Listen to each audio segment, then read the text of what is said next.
course on 30 business terms, processes, and startups that everybody must know. So join me in this course as we roll. All right. I'm creating a course for my platform, but I just decided to make sure that you guys on YouTube can join me live and at least get to learn, all right, for free. Because it's not free on my site, but if you're watching from YouTube for today, you will get it free.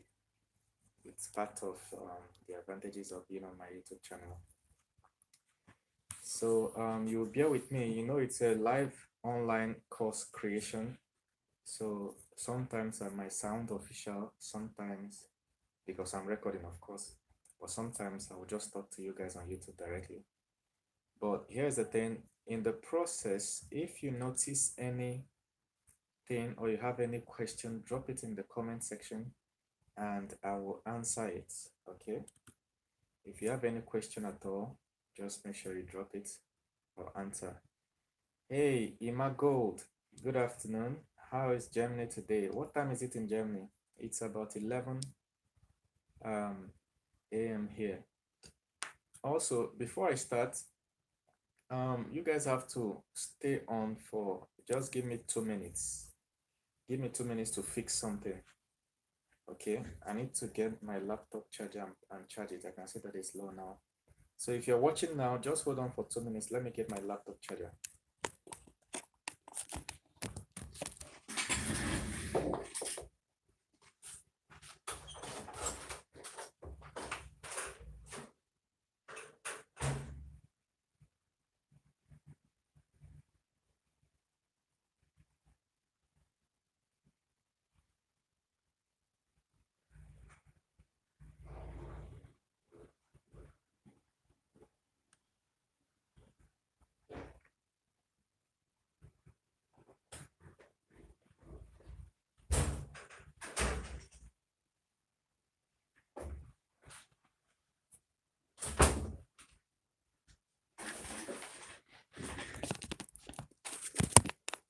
All right, we're good. How many people stayed back?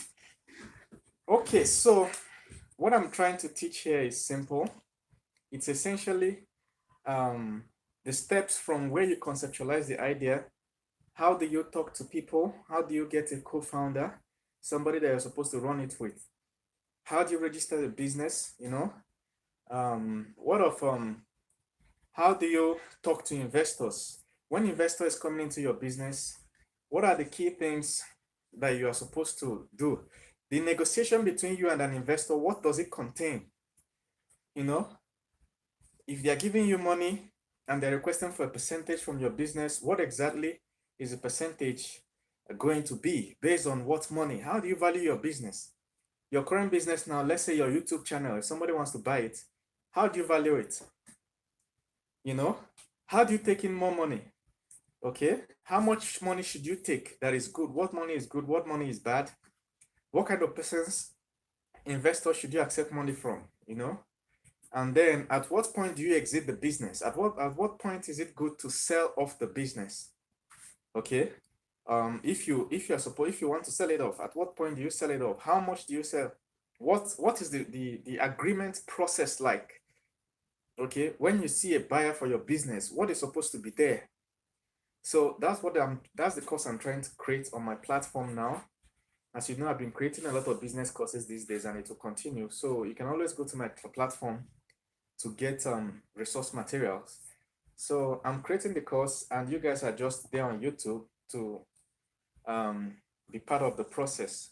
Just make sure that you click the like button, thumbs up icon.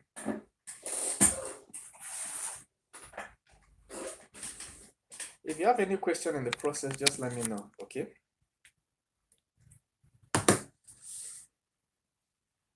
All right, let's see. So of course, if you're part of the program, sometimes I might be talking to you guys on YouTube, sometimes I might be talking to the recording I'm doing. So, but always I will be able to see your messages, okay?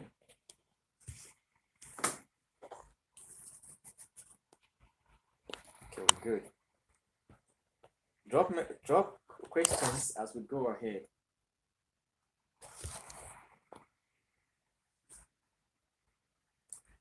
All right, guys, welcome to the first video in this course. And in this video, we're going to look at how we start, how your business process starts. It usually starts with an idea, a vision, a project you're already working on, a product you already have, or a meeting with someone. Sometimes you just have a meeting with someone and all of a sudden this idea just sparks and you guys start discussing it and start drawing it out, mapping it out and everything. Or you face a situation, okay? There are people that made a lot of money from situations they are currently facing.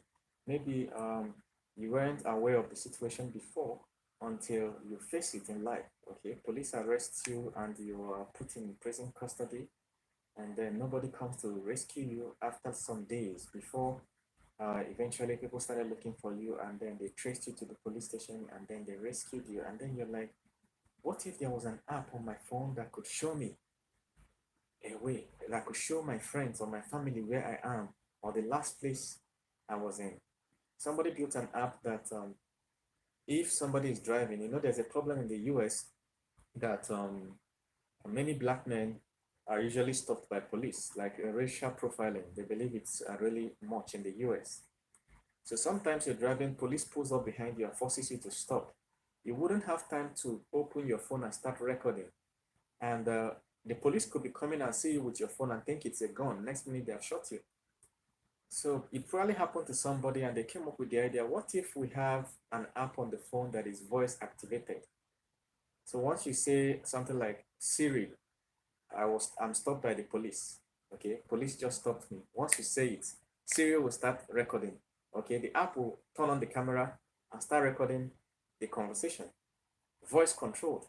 So you coming up with an idea can come from anywhere. So let's look at other places that an idea can come from. When you first conceptualize the idea, it's like a new baby. A new baby cannot conquer the world. A new baby cannot rule the country. A new baby is basically useless. So your first idea, the first time you come up with the idea, it's useless. It's not the full-blown idea. No matter what idea it is, it's usually not perfect. So the very first thing you want to do is to discuss it with family and friends. See their opinion. It doesn't mean that they are right, but you just want to hear the first set of opinions you want to hear could be family and friends, close friends, You discuss it, throw it open in your family meetings. Let's see what people are saying. But you have to be careful about family. Some families are structured in a way that they destroy ideas. The moment you bring it up, they bring it down immediately. The moment you bring it up, somebody makes fun of you and crushes it. And forever, they're making, for every year, they remind you of that hopeless idea, So if you are from that kind of family, it's not their fault. It's just a wrong family culture that has been built over time. So what do? You avoid discussing business with such people. And then you have friends too that are like that. All their ideas are about how you're going to spend money and get broker, where they're going to take you, so you blow money there.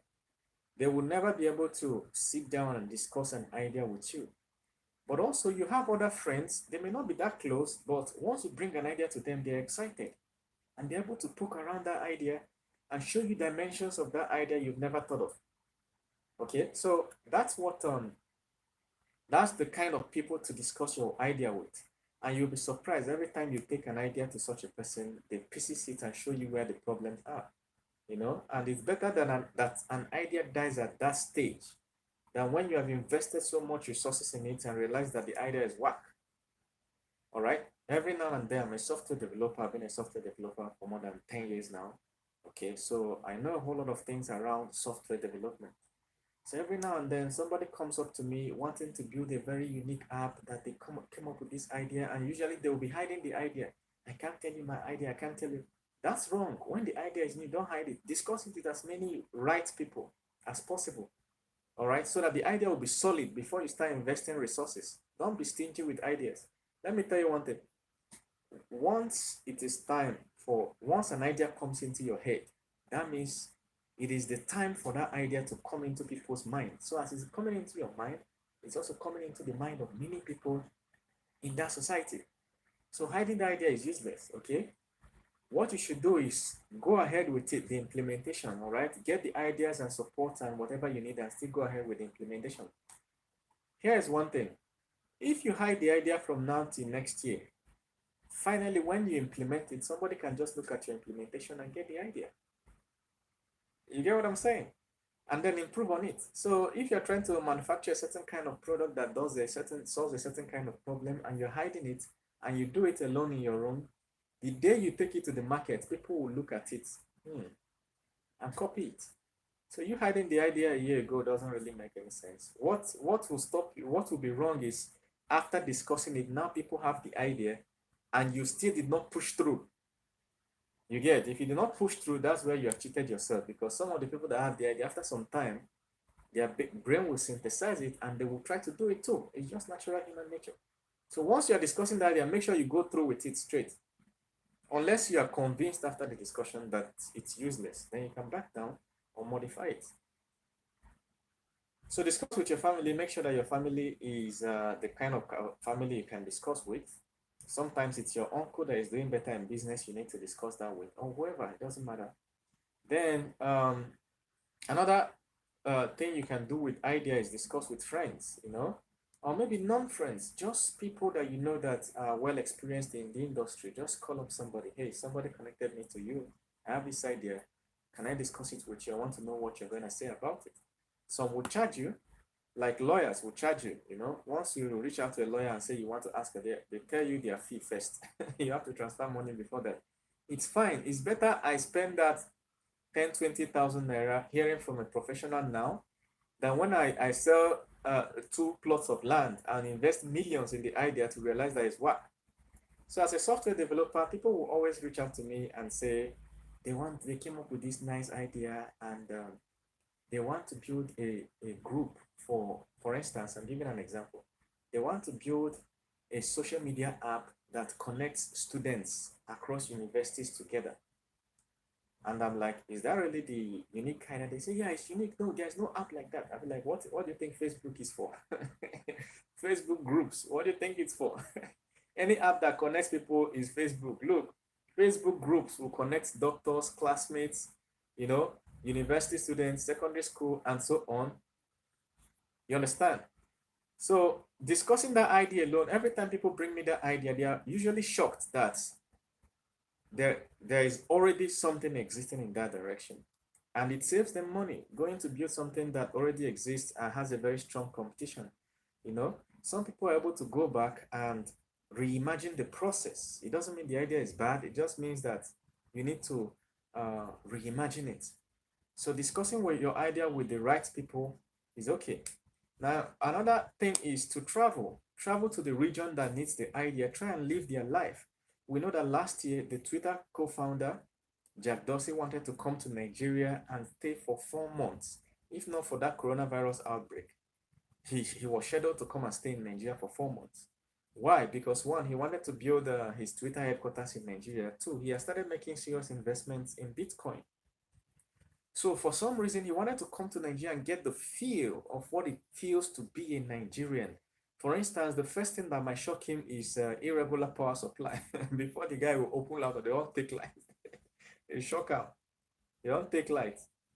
Another one that could surprise him is slower internet connection. For him to download or load a page, it takes time, and a whole lot of things. And then he can go back to California where he stays and then look back into Twitter and reimagine the process. For instance, in Facebook, they say that on every Wednesday in Facebook headquarters, they change in network connectivity. They lower it to 3G so that the staff will feel what it feels like to use Facebook from third world countries, like Nigeria, Ghana, where the internet is not as fast. So they make sure that all their thousands of staff use a slower internet. That way, they're able to reimagine Facebook and build Facebook for such internet connections. All right. So discussing your idea with people is okay. Traveling to the region can either help you generate new ideas or modify your already existing one. Okay.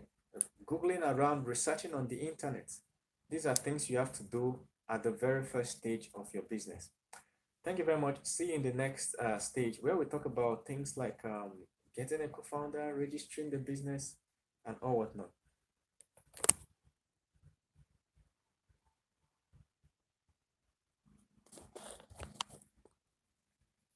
People of YouTube, Alpha, let me check comments.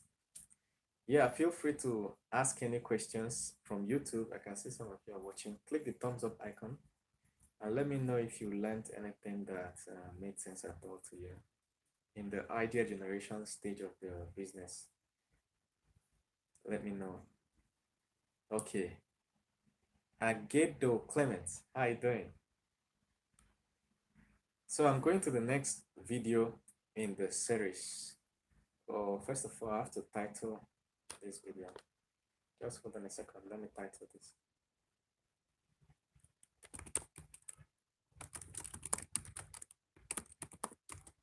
So I believe that by the end of this video, you guys would have learned a lot of terminologies. So if you now want to, especially those of you abroad that can get funding easily, I have a document that contains all the places to get funding in Nigeria, but there are also places you could get funding abroad. So for your idea, and then that you're abroad doesn't mean you can't get funding from big organizations in Nigeria. If you have that connection, the document I have, it's on my site. If you have that document, you can reach out to companies in Nigeria and tell them your intention, that you have a startup, a business, and you need money. All right, they will take you even more serious if you're calling with a foreign number. You know how it is in Nigeria. Once you show up with foreign number, everything changes.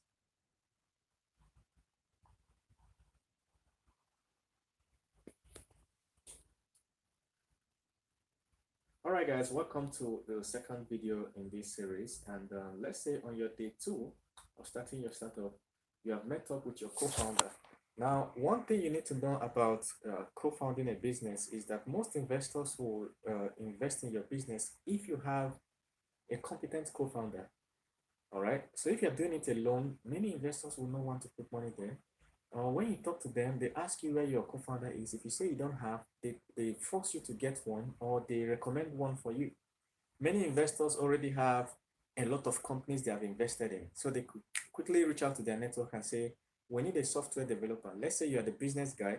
They can say, we need a software developer. Get us a software developer that will partner with this guy in this business. So investors will usually prefer to pair you guys together because two heads are better than one.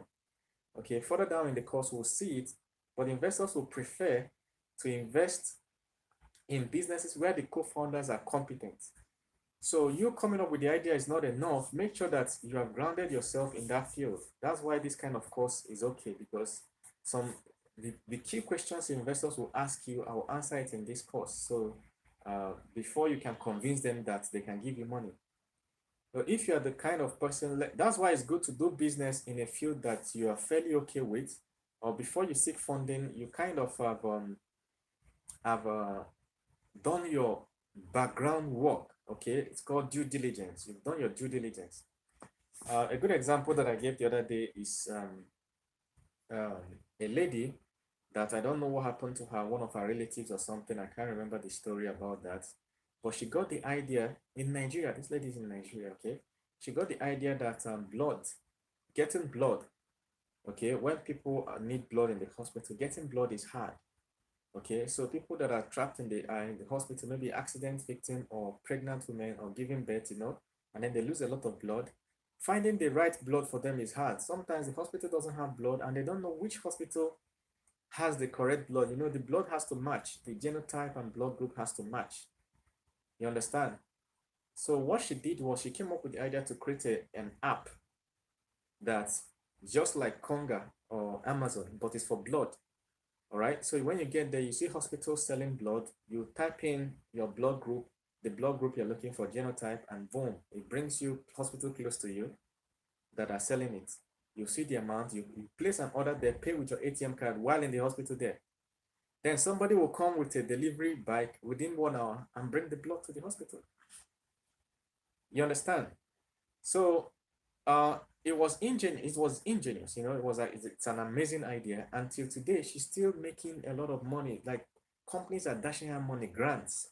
And I have a resource where I think I'll put it below this video, where you can click and see such companies that when they like your idea, they give you money for free. They have given her $50,000, $100,000.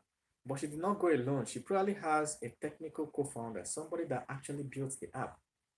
So you not being able to build apps or know the actual technicalities in terms of coming up with the app is not a hindrance. Just make sure that from your own side that you have done your own assignment, you're able to meet the investors, whatever it is that you're supposed to do in that business, you can do it well. Then you find another competent hand on the other part. Okay. Now, when you find this competent hand, you guys have to go through the whole process.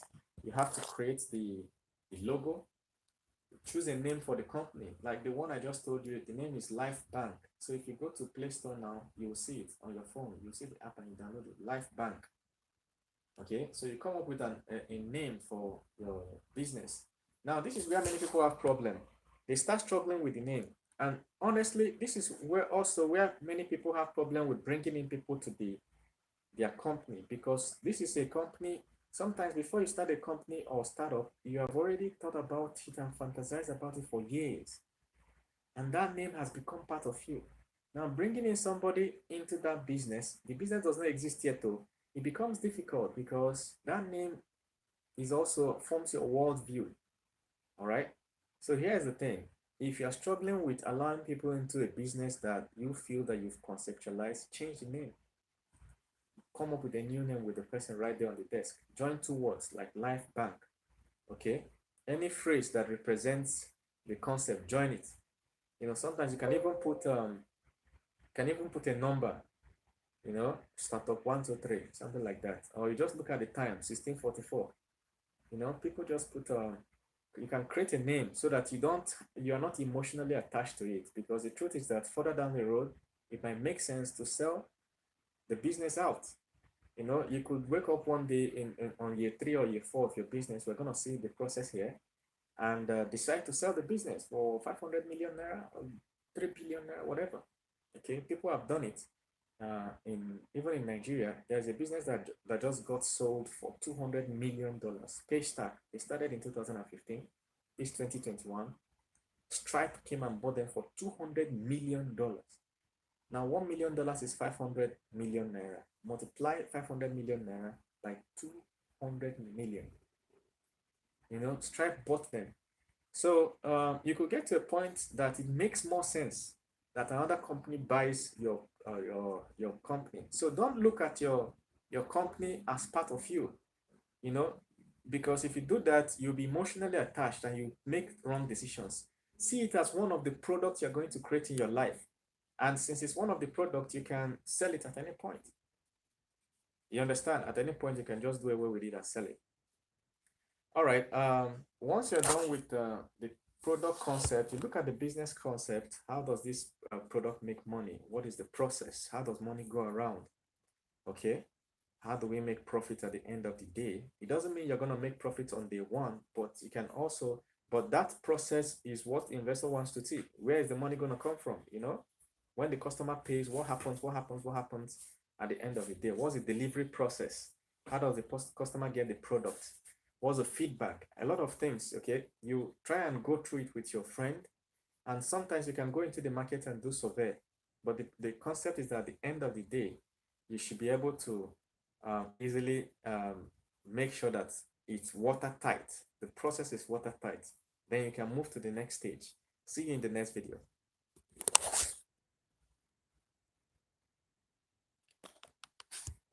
You two people, how far? You people have to give me another 2 minutes, so I need another 2 minutes to fix something. All right, so just hold on, I'll be back in a second.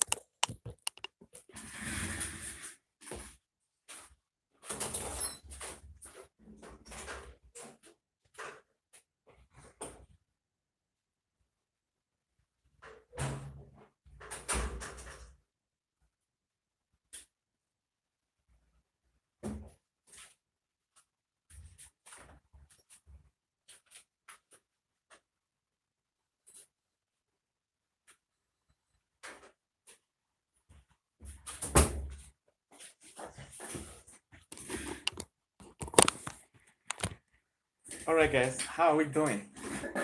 How are we doing? Okay, so if in the process you have any question on YouTube, feel free to drop it. All right, so let me title this video and then we move over to the next. So I hope you guys have seen how you can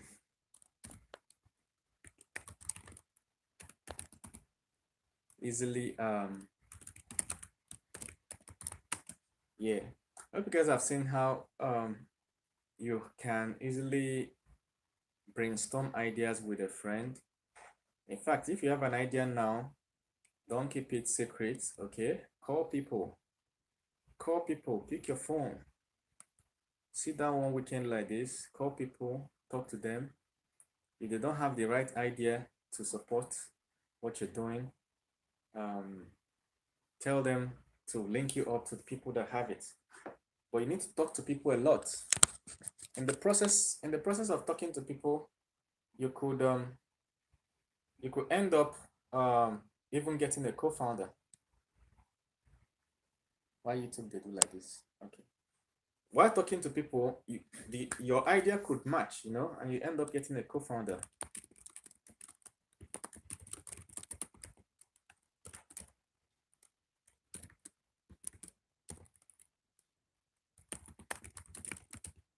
So in the course, we're moving to day 3 of the course. Just make sure that you're hanging around and you can ask questions on the process.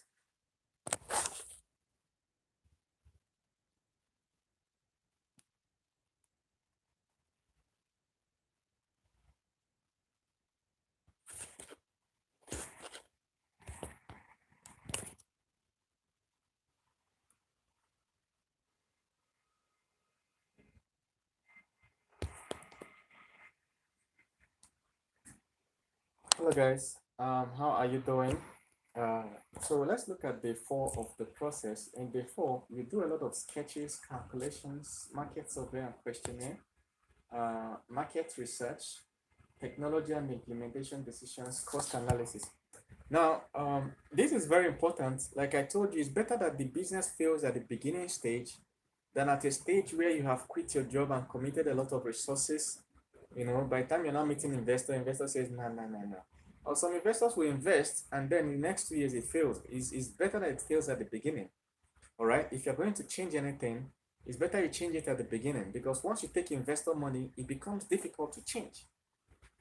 All right. Because whatever you put down, you told the investors you are doing is what you would do. If you're going to pivot any day, change to something else, you have to apply, start doing meetings and convincing.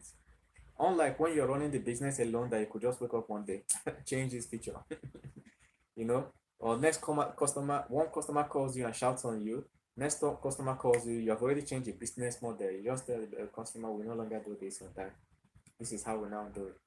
So that's one of the advantages of running the business alone, but the disadvantage is that you cannot grow much if you're running it alone, okay? So you want to be sure of what you're doing before, in the beginning stages, okay? So sketches now, you can use pen and paper to sketch. Let's say you're coming up with an app idea, just use a pen and paper to sketch the screens. If this one does this is the next screen for this is the next screen, the key concepts. And that sketch helps you communicate with software developers. You can get on a Zoom call with them and show them your sketch. Then they get an idea of what you're talking about. Now, I have a course for the sketching, proper design on my platform. It's called UI UX, how to design a website and mobile interfaces. So when you conceptualize a mobile app or a web app, like a mobile app for artisans, if you conceptualize it, you first sketch it on paper for yourself, but then taking that my course will teach you how to build exactly what you have in mind. If you are giving it to a developer, they will develop exactly that. All right, and it's a course that doesn't take more than 1 hour. Just pick it, sit down one evening, and boom, you're a designer instantly. You understand?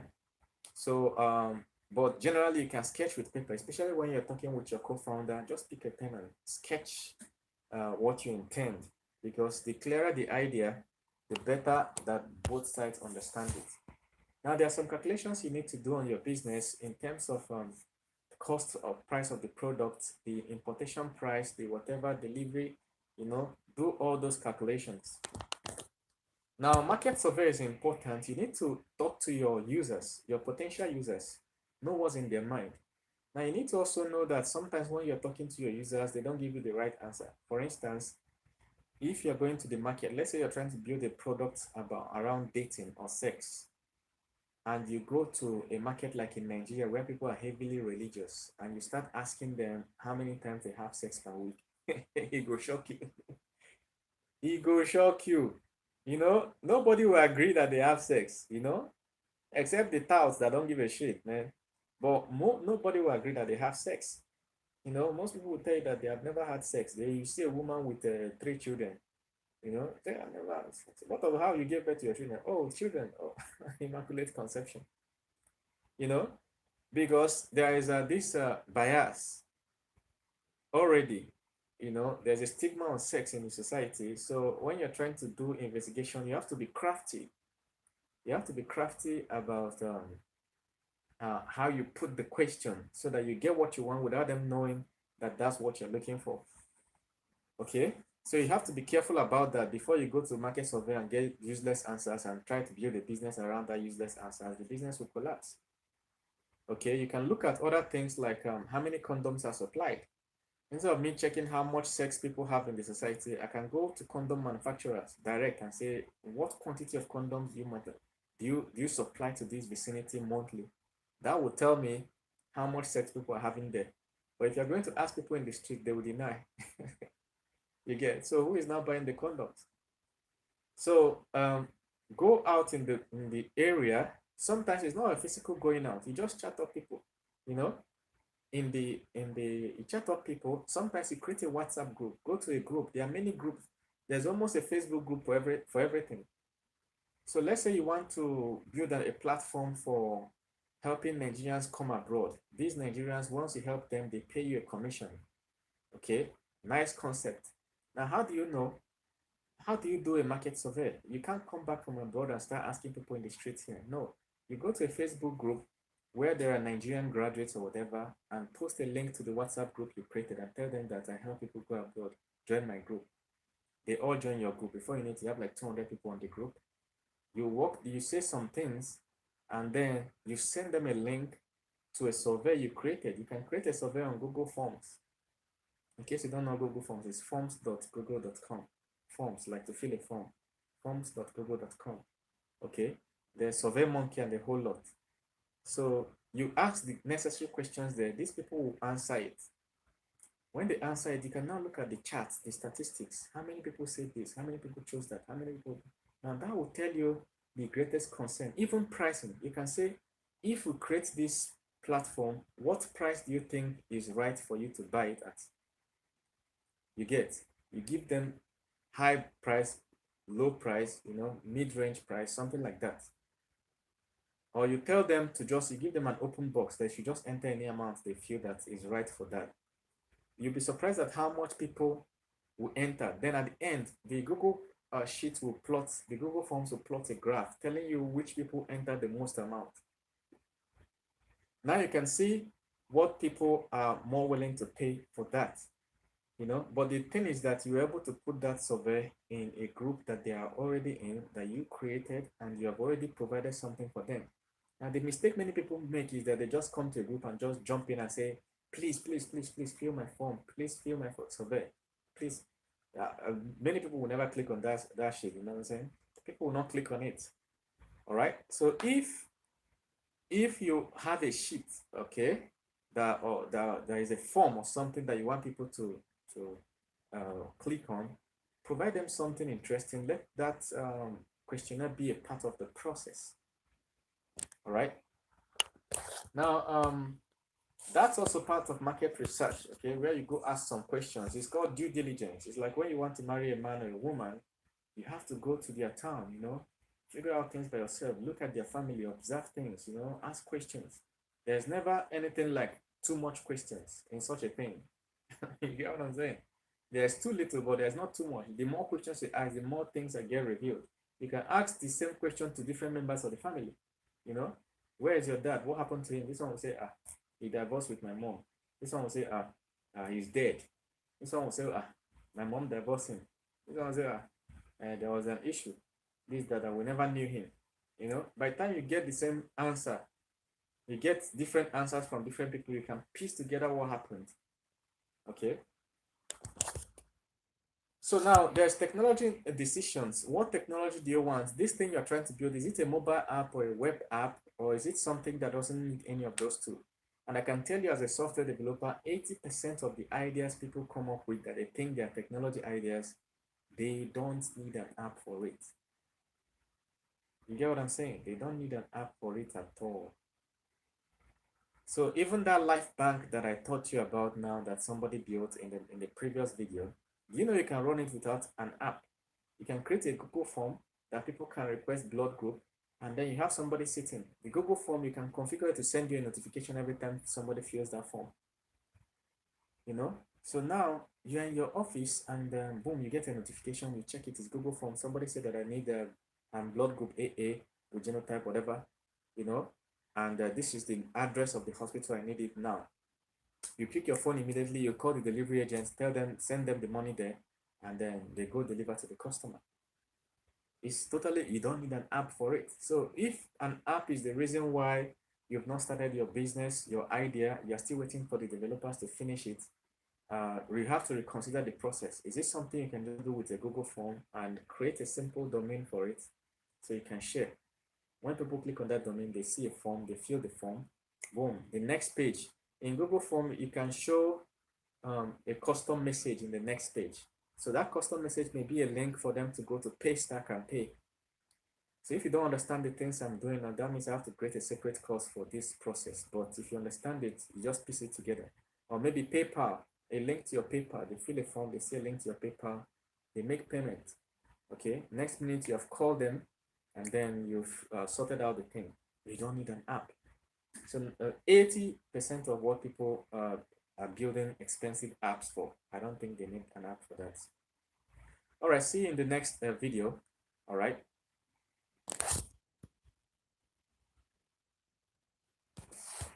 YouTube people, how are they for YouTube? I hope you're following. I hope you're following. So many people, don't let yourself be stuck in a situation where you know that you want your idea to move fast, but unfortunately you are still waiting for the developers to finish the app or whatever. No. Think of it this way. Is this something I can easily solve with a Facebook by creating a custom Facebook group, WhatsApp group? Is this something I can easily solve by creating a Google form? You know, basically an app is something that collects information from users and then reacts a certain way. You know, you can string together 2-3 Google forms and form an app out of it. First form asks questions, the user sees a certain reply. You know, second form asks another question, user sees something else. You know, by third form, you have already got all the information you need about that.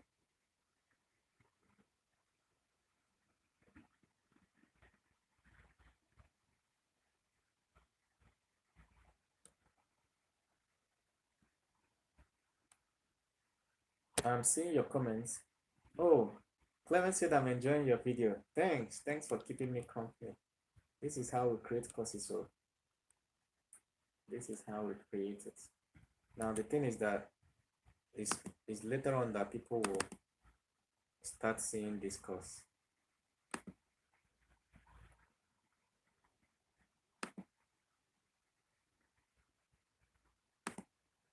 So we're moving on to the next video. What we talk about incorporation.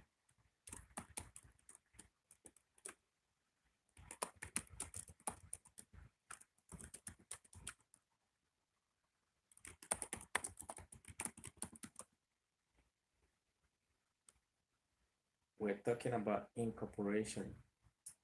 Okay, good. Are you ready?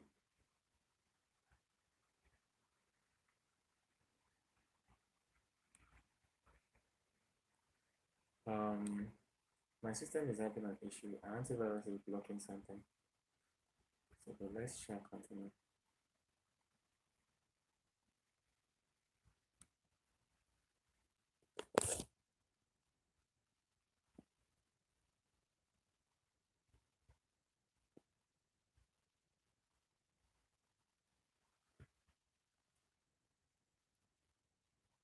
Hello guys, how are you doing? It's your boy Dave. Welcome to this tutorial. We're assuming that on day 5, you are going to take decisions on key features that will make up the prototype. So we're just going to briefly talk about prototyping here, and then the actual building of the product or the prototype, talking to potential investors, growing email list, and social media presence. You understand? So you have to take decisions. You remember in the past video, we took a decision on technology. Okay, so to take a decision on technology, you contact an expert.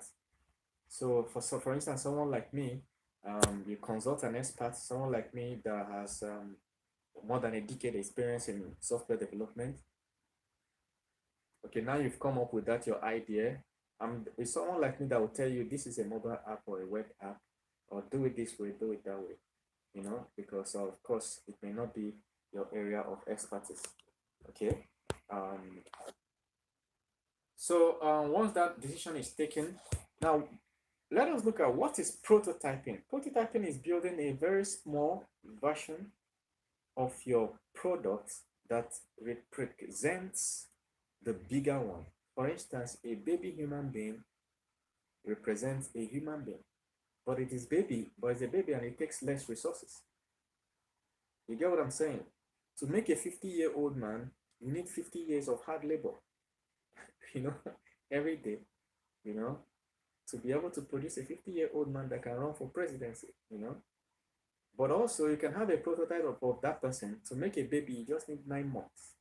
Within 9 months, you still have the same person that has the same features, but not all the features. So that is what prototyping looks like. So for instance, if we're going to,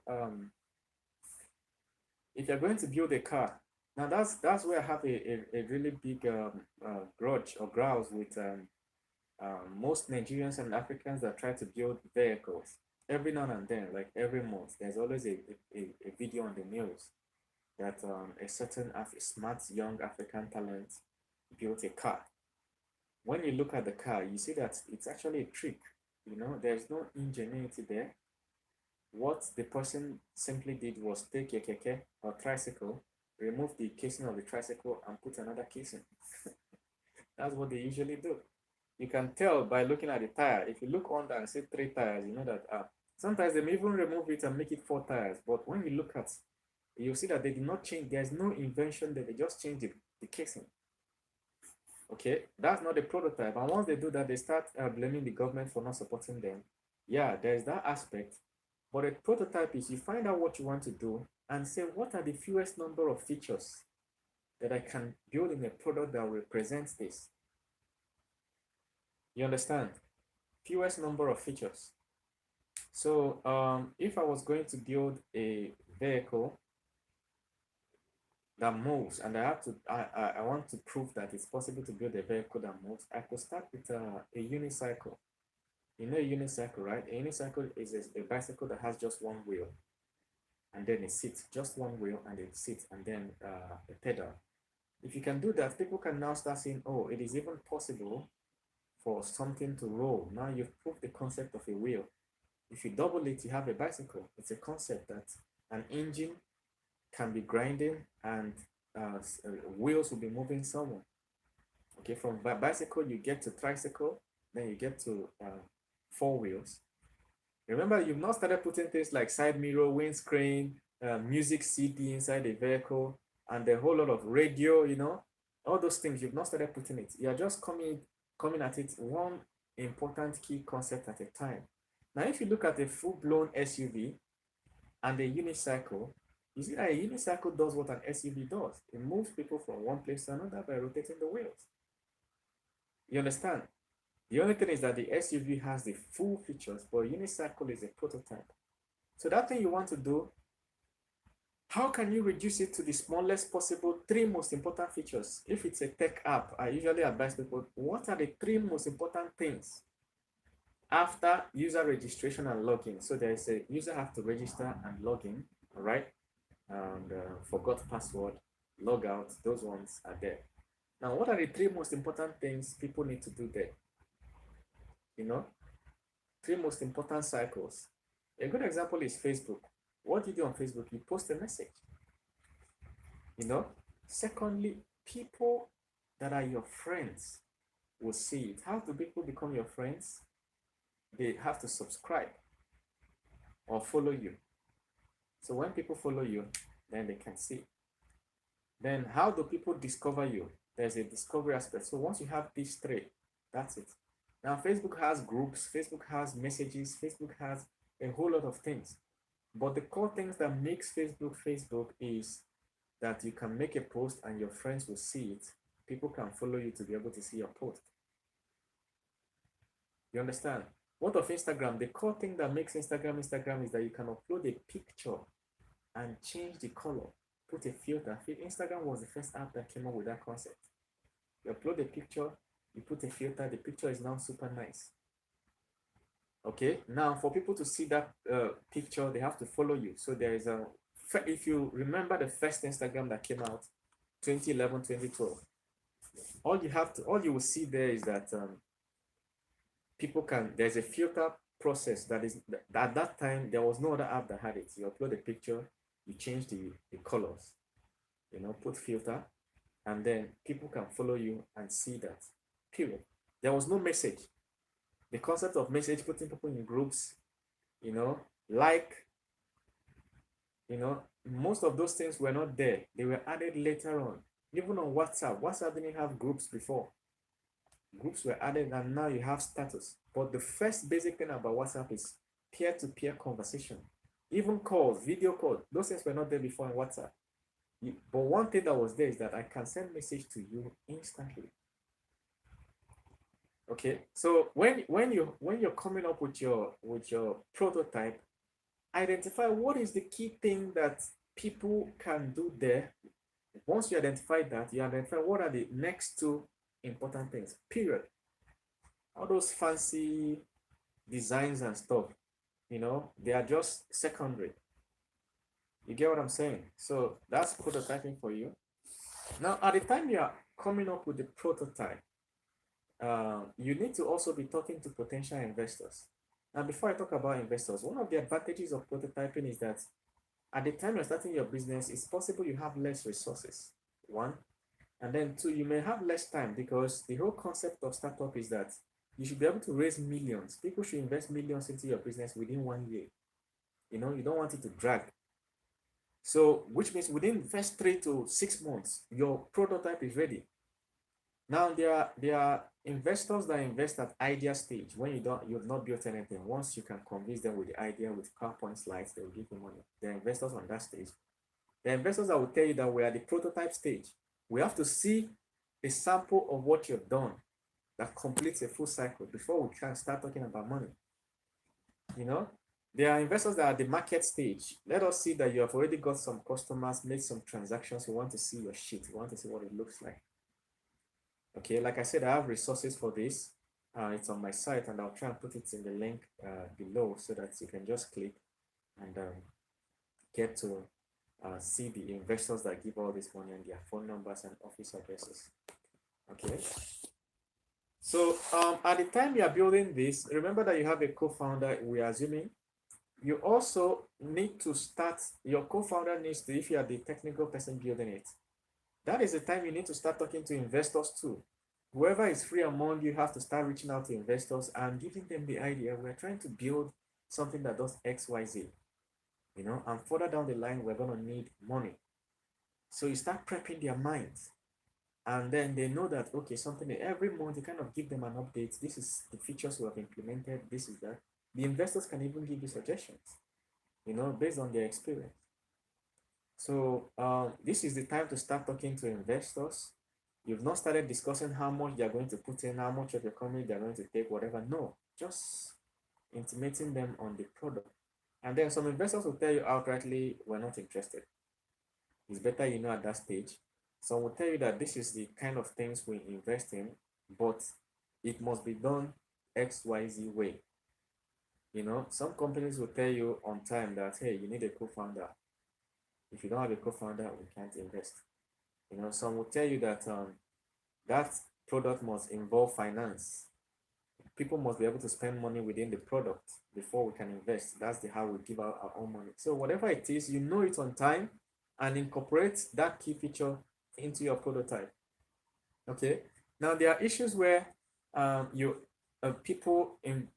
get a co-founder and you are the one that is very enthusiastic about the whole thing, and your co-founder is not. Their attention is waving. They're allowing you to do 90% of the work while they own 50% of the company. That is normal. So notice that I've not talked about company registration. The reason I've not talked about it is because it's this prototype stage that you use to observe the person you're trying to build that platform with. Are they really dedicated? Are they doing their part of the deal? If you are the person that is talking to investors and all, and the other person is a technical co-founder or whatever, this is the time you find out whether they are seriously building it or their attention is waving. If you're going to change them, that is the point you're going to change them. It's better you change them than getting to the future and realizing that they want to move. And sometimes when they want to move like that, that company is crashing. Okay, makes sense, right? Now, there is the issue of talking to potential. Okay, so that talking to potential investors, because usually there is the guy that is doing the operations in a startup, then there's the guy that is in charge of the marketing and that marketing guy has to be doing his marketing work. He doesn't have to wait for the prototype guy to finish. You get that marketing work is talking to investors, getting yeses, agreement, verbal agreements, commitments at that stage. If they're not doing it, they're never going to be good in that startup. Okay, so if anybody calls himself the marketing guy, he better start marketing. He shouldn't wait for the product to be ready. If they say they are waiting for you to finish the product or for the product to be ready, they are not good with marketing. Change them. A good marketer can sell things that don't even exist. So also, that is the time to start growing your email list, not just email list of investors. When you talk to investors, you want to get their contact so that you can always send broadcast message just to them, maybe on WhatsApp or whatever. This time you start collecting email list, or these days they call it waiting list of potential users. So some platforms still today will tell you that their company will be launched in October. All right, between now and October, that you can sign up now. That when the company launches, you'll be the first. They're going to give early access. So you need to start that. So the marketing guy in the business has to start reaching out to people and collecting these emails. I have a course on how to collect these emails and put it in a platform that will always issue out emails as updates and whatever. Now you need to create your social media presence, your Facebook pages, your Twitter handles, your Instagram. You have to be on your platform has to be on social media. While you are still building, don't wait to finish before you start creating that. And then you start creating content, publishing content on that so that people will start following that platform. All right. So thank you very much. See you in the next video.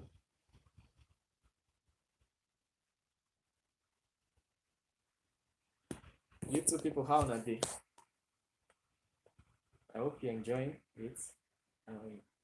Hopefully I will not forget, but I'll put the link to the full course in the description section of this YouTube video.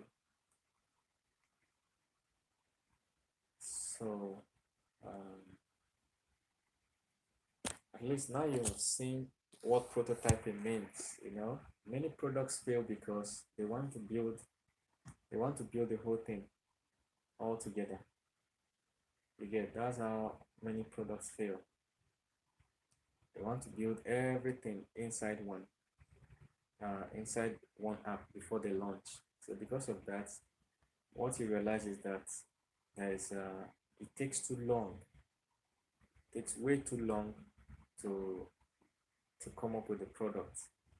And in that respect, the founders might just lose attention. Imagine taking 1 or 2 years to build an app, and during that 1 or 2 years, you're committing funds. You're paying developers, you're paying staff. By the time you are done, it's over, man. You're out of funds and everything.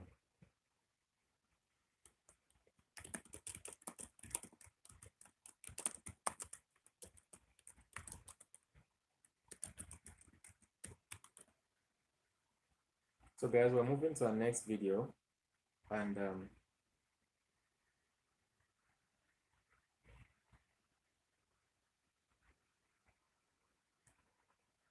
we're moving to our next video. Feel free to drop questions. So you two people, feel very free to drop questions in the question section or comment section below. I don't know why my system is hanging. My system is hanging. Let me wait for it to unhang itself. Clement, are you still there? What of Imagold? Imagold, how are you doing?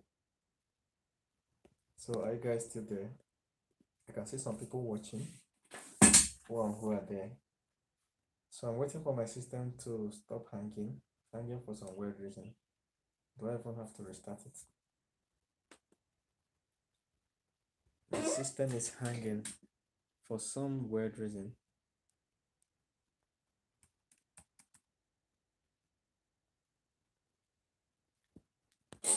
For some weird reason, it's hanging. Okay, we're good now. We're good more than anything else in the world. We're good. We're good and we're ready to go. Okay.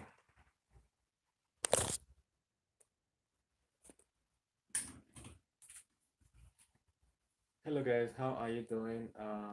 So we're on the day 6 of your starting your business. On day 6, you're going to consider things like bootstrapping. I will tell you what bootstrapping means shortly. Family, like taking initial investments from bootstrapping, from family and friends, from crowdsourcing. All right. So you need the initial investments to grow your business. Okay. So let's look at what bootstrapping is. Bootstrapping is building a company from ground up with nothing but personal savings and luck and the cash coming from the first sales. All right, that's bootstrapping. So if you're building your business yourself by yourself, okay, or yourselves, in the case of you having a co-founder, remember that your co-founder can be your husband or wife or brother or sister, okay?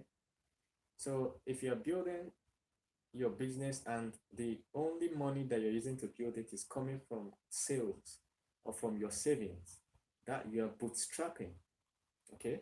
Now, what is crowdfunding? Crowdfunding is to fund a project or venture by raising money from a large number of people who each contribute a relatively small amount, typically via the internet. Okay, so you want to start your business. A lot of people do it today. They want to start a business. They don't have the money. They describe the business online and put out account numbers, and people send money. In exchange, they can give the people that send the money early access. Now, there are two big sites for this. There are many sites, but there are two big major ones. Indiegogo. Indiegogo, that is Indiegogo,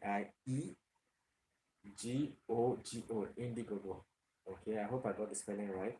So if you search for it on Google, Indiegogo, they will just ask you to register, ask for your ID, like passport or national, whatever, driver's license, whatever. And then they ask you what the idea is. You type out the idea, you make a short video to explain the idea, you put it out there, and boom, people are sending money, donating money. You say how much you need. Let's say you need $100,000, $500,000 for the idea. If you already have a prototype, you describe it. Okay, you show a video of it. If you have built a small prototype, whatever. If you have not built, fine. So if people are convinced, people will send you money, and then the site will be reading how much people have sent you compared to how much you need. at the end of the campaign, the site will transfer the money to you and take a commission. So another site that does that is Kickstarter. To kickstart something, Kickstarter, okay? Indiegogo and Kickstarter are the two top ones. Then there are other ones. I think there is one called Thunderclap It. If I remember, I can't remember clearly, but I think there's another one called Thunderclap It. So whatever it is, that's the concept. You go there, describe the idea and everything. People will come and invest in it. Okay. So bootstrapping is usually how many businesses start.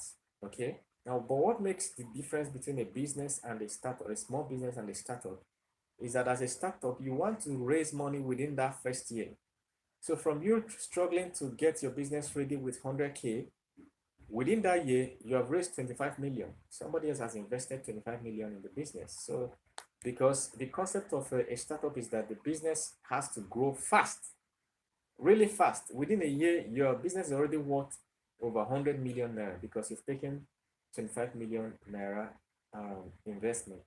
We're going to calculate that pretty soon, okay? Right, I'm sure I'll show you how to estimate that.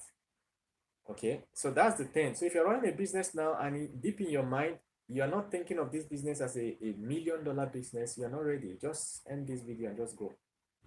I don't want to see you here because what you're running is a small business and you don't need this kind of all these explanations for a small business. Okay, but if you inside your mind, you're looking at this as a $1 million startup, just know that you can pull it off within a year or two. Okay. So when you're starting, you use your personal funds to buy the domain name, probably pay some for server, probably do one or two things, okay? And then your co-founder will invest their own funds to whatever. So, but you need to move past that quickly, okay? So you start looking for other funding sources. A good funding source could be a family friend, okay? Or a member of your family, your uncle, your auntie that has money. Go and explain, pitch the idea to them. I say, this is what we are coming up with. We need money. Okay. I'm going to tell you what you're offered them in exchange in the next video, but that's one place to get money. Okay. From your father. And Donald Trump said that his father gave him a small loan of $1 million. Which means that he started his business by taking money from his family, and which happened to be his father. So these are the different ways you can raise initial money, and this money has to come quick within the first, I'm even saying 1 year, but the first 3 to 4 months, you have to be able to raise this money because startups will die. Your startup will die if you don't raise the money. Okay, so being able to convince people to add money to your business is part and parcel of running a startup, as opposed to running a small business where you're just selling weave on the street on Instagram, or you're doing makeup, you rented the shop, you can stay there for 30 years and that shop will still be there. But if you're running a startup, within the next 3 to 4 years, the whole nation should be hearing about your makeup brand. Okay, so now you want to move that fast, you have to raise funding. Okay, so your current business now, you can look around how to raise funding for it, or who, make a list of people that are likely to give you money for that. A good example is when WhatsApp started, they took like $50,000 from their friends. Okay, the two people that started WhatsApp, they messaged their friends and said, hey, we started this business. Can you guys give us money? Give us money so that we start it. Okay, like their friends contributed 50,000. At the end, they had $250,000. This was far back in the 2009, 2010 or so. You get, with that $250,000, you know what is $250,000? That's about 100 and something million naira. They were able to get an office, get things ready, employ staff, pay for server, a whole lot of things. Do some media, jingles, those are the things, your initial funding. So now you need to know that the initial money you're asking for may not be enough to do everything, but it's enough to make sure that you can run for the first year without running out of cash. Okay. So other platforms like Instagram, I understand that Instagram took funding even while they were just trying to start up the Instagram. That Instagram was not ready by the time they got $500,000 funding. Why? Because the guy that started Instagram already built another app that died, but that app was convincing enough. So investors looked at what he was trying to do with Instagram and trusted him enough to give him money on time. Okay. Mark Zuckerberg raised billions within the second year of building Facebook. Second year. Okay, so see you in the next video where we go in depth into this fundraising thing and how it goes.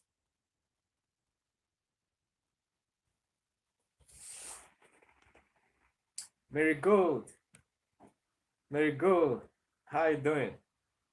Hope the tutorial is making sense. Hope it's making sense.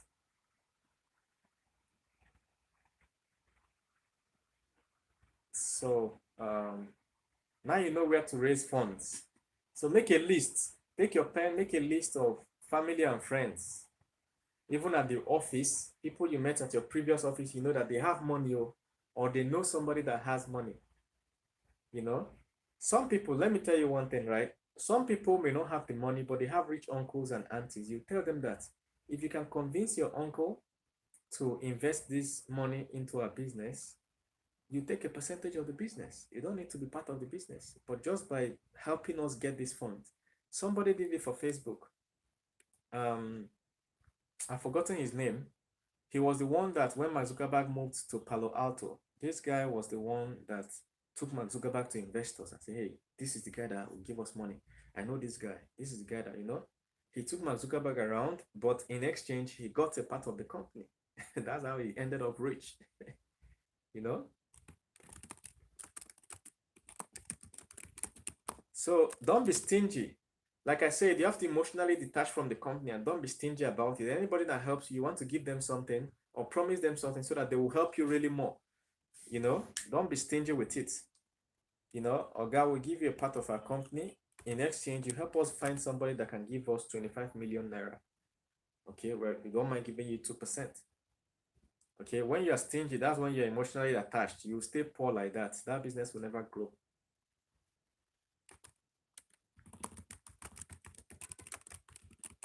So don't worry about, I know some of you might have questions about what the what do you call it now?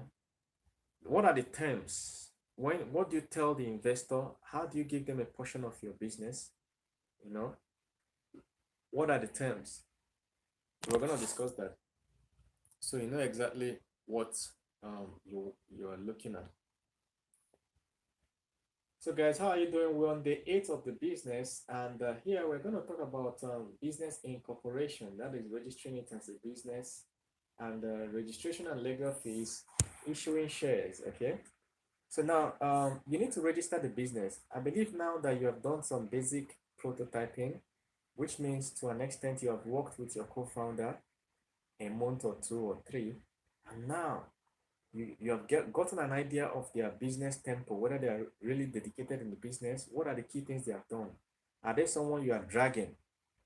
If you are dragging them, then you don't need them in the business. They're gonna kill it. But if they are just as enthusiastic as you are, so you're working on this, they're working on that, then you're convinced that they should be in the business. Now, another thing about starting a business is that you need to, even if you can totally start a business with somebody that is not even in the same country as you are. We're in modern era where everything is remote. Okay, there are businesses I'm running today with people that are not even in Africa at all. You get what I'm saying? There are businesses I'm running with people that are not even in Africa at all. Why? Because we're using the internet. So now you're using the internet, you have to be having meetings at least every week. So you can say every Saturday, 10 a.m., we're going to get on Zoom call. You must do its due diligence. If you don't do it, both of you will start having divergent ideas, and then before you know it, quarrel will start. And the key things that you're afraid of discussing, you have to discuss it. How do we, just put it as a question, how do we split the business? What do you think is best for us? How do we do this? How do we do that?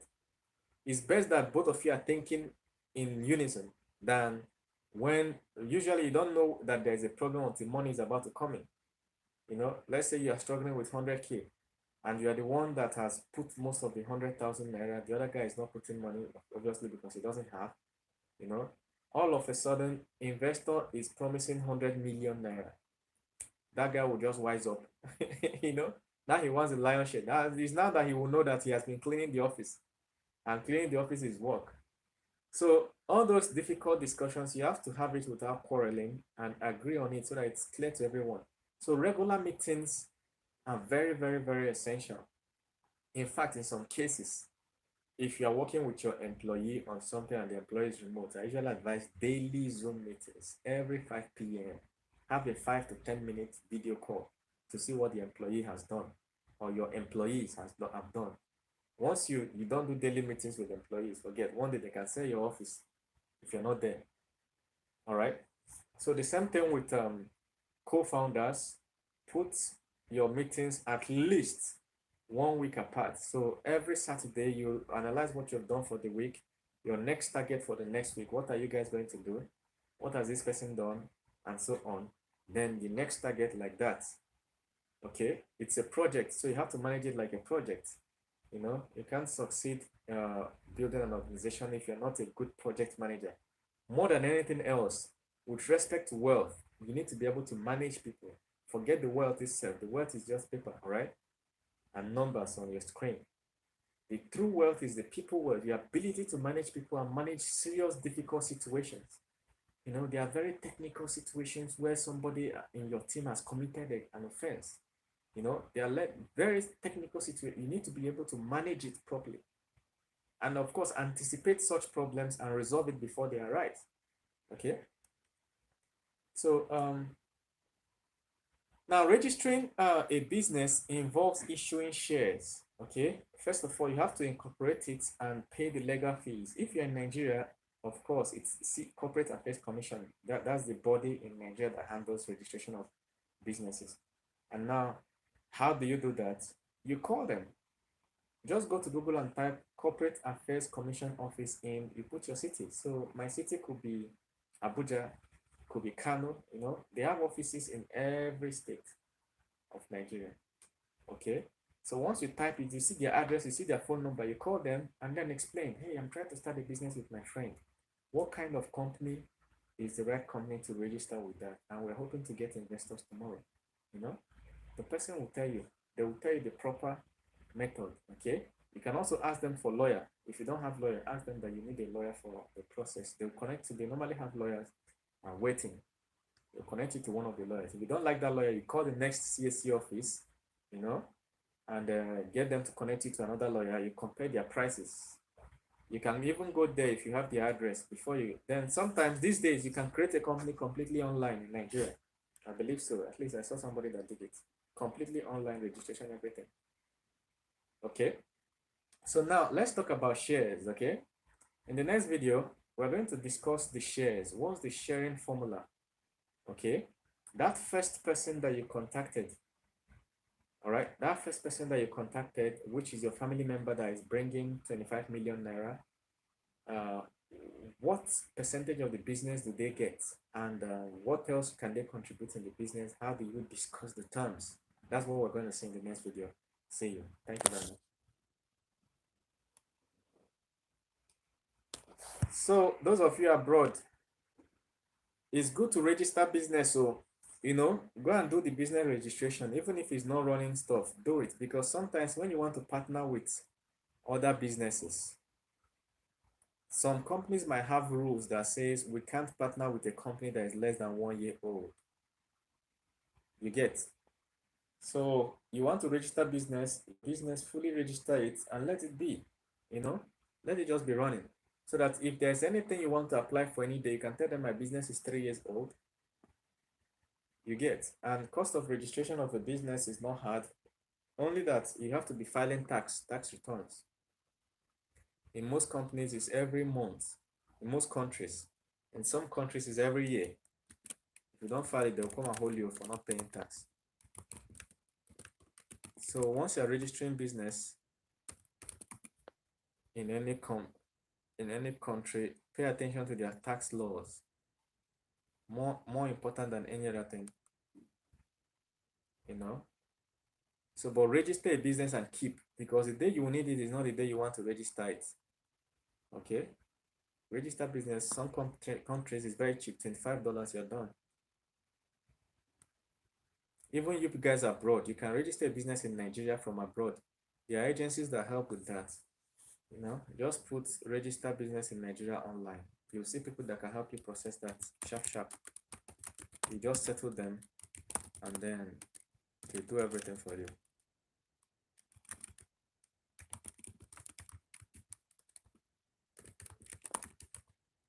So we're getting to the really interesting and important part of the course. And these parts are the parts that have to do with the shares, discussion of how the technicalities, okay? So pay attention on this part. If you're going to get pen and paper, bring pen and paper. All right, if you're going to get pen and paper, it's good you bring pen and paper because shit is about to get real, you know what I'm saying? Yes, Clement, I'll talk about that. Yes, it's relatively safe. See, everything in Nigeria is a risk, you know, unless you're if you're not prepared to take the risk, you will never know whether it will be good or bad. But in Nigeria, registering business is actually easy. It just costs you money, but it's easy. Straight up, 2 weeks. Even ordinary business name, 2 weeks. You're good. All right, so we're going to the next video. All right, guys, still on day 8, let's discuss about issuing shares. So we're going to make a lot of assumptions just to get off the ground. Just know that these numbers can change, all right? So since you're registering your business, you have to, with your co-founder, you try and create as many shares as possible, but not too much, okay? So I suggest 10 million shares. Some will suggest 1 million shares. Some will suggest 100,000 shares, okay? Now, the process of creating more shares in some instances is called stock split or issuing shares. You issue new shares, okay? So you can start your company with 100,000 shares, and then you realize the shares are not enough. You can just sign some. Issuing shares is just about signing documents, and all of a sudden you have 1 million shares or 10 million. So for the purpose of this course, I'm going to use 10 million, but I've seen a friend that started with 100,000 shares and fucked it up, and then he has to create more shares, okay? So the reason I'm using 10 million is so that the calculations we're going to do will be incredibly easy for anybody to understand, okay? So you have two people, you and your wife, or you and your husband, or you and your friend, you're starting a business. Finally, you've done some prototyping and testing. You've decided to register it, okay? You go to the company where you go to the Corporate Affairs Commission or the commission in your country in charge of registering businesses, and you contact a lawyer to iron out the details of the documents that you're supposed to sign and everything. And inside there, you have 10 million, you create 10 million shares. Be careful, very careful. In places like Nigeria, some lawyers want to put themselves in the company. So read that document very well. You know, some will convince you that it's good that they are there so that they will be your lawyer. They will try and charge you high so that they will convince you to be among the names there. So be careful, all right? Talk to 2-3 different lawyers to be sure of what you're doing, all right? So you create this, you issue 10 million shares for a start, okay? And then you split it. 4 million shares for your co-founder, the next 4 million shares for you. That's 4. And then 2 million shares for the investor. Another way to look at it is that you start a business, you create 8 million shares. So those 8 million shares, you share it for 4 million, which is 50-50. Now, the number of shares each person or the percentage of shares each person collects determines their control of the company. So you're starting with your co-founder, you split it 50-50. Okay, you guys have equal control. So your co-founder has 4 million shares, you have 4 million. So the total number of shares in the company is 8 million. But let's say 3 months down the line, that your family friend brings 25 million naira and they want to give you to support your business. Now you have to give them a percentage of the company. So let's say you want to give them 20% of your company. So what do? You have to, you don't cut from the 8 million and give them. That's the natural thing that the average Joe in the street would think. Since the two people have 4 million shares, if somebody's coming in, we'll take from something from 4 million shares and give the person so that they'll, no. What you do is you do a little calculation and issue new shares in your company. So now we want to give this guy 20%. We'll do some calculation and then create 2 million new shares in our company. Now our company has total of 10 million shares. We'll take the 2 extra million shares and give the investor. Now that's 2 million is equivalent to 20%. You understand? That 2 million shares is equivalent to 20%. So if somebody wants 25%, you know how much to create. If they want any amount, so you do your calculation and know how many more shares you issue, such that once you give it to that person, it will be equivalent to X% of the company. So the shares that you have, you never touch it. You understand? So for each new investor coming into your business in the future, you keep creating more shares. You create more shares, you give the investor, then you calculate the total, how many percentage it is. Okay, good. We'll get into the calculation in detail, but this is just a summary. Now let's look at some terminologies. Seed funding, a seed, okay, seed funding. Seed funding is the first official equity funding stage. It typically represents the first official money that a business venture or enterprise raises. So that first time that your company is somebody is investing, a family or friend is investing in your company, that's the seed stage. All right, the person is giving you seed funding. All right, so some investment companies will tell you that we won't invest in your company until you have passed the seed stage.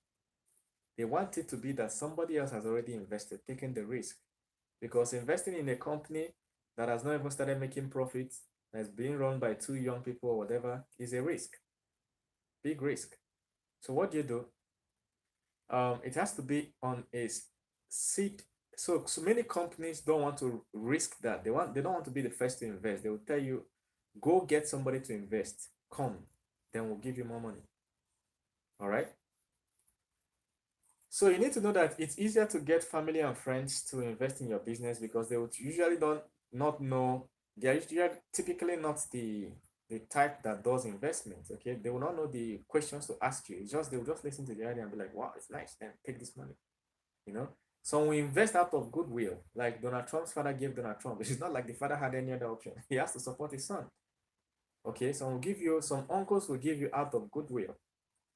Okay, so just know that it's easier to get that because when you get to proper investors, they will ask you technical questions we're going to answer in this course. Now, the next thing we're going to look at is sweat equity. Sweat equity is a non-monetary benefit that a company's stakeholders give in labor and time rather than monetary contribution. The benefits that benefit the company. Sweat equity is rewarded in the form of sweat equity shares. These are shares given out by a company in exchange for labor and time rather than a monetary amount. Remember when I told you that in the beginning, when you're bootstrapping, you could be contributing 100,000 naira to the business to get the office, get this, get that from your pocket. But your co-founder, your business partner is not contributing any money. Okay? But they are contributing labor. Maybe they are the one coding the app. Maybe they are the one staying in the office to make sure that the office is open.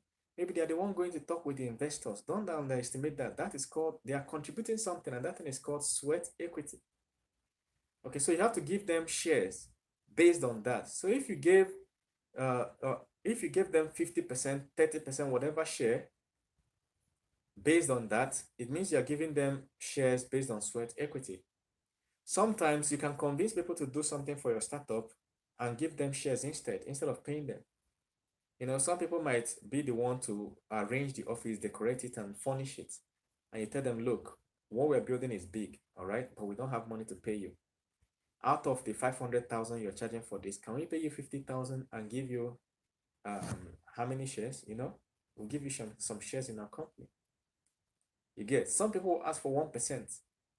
Just give us 1%. We'll give you the warehouse to start with, or we'll give you a garage. You get what I'm saying?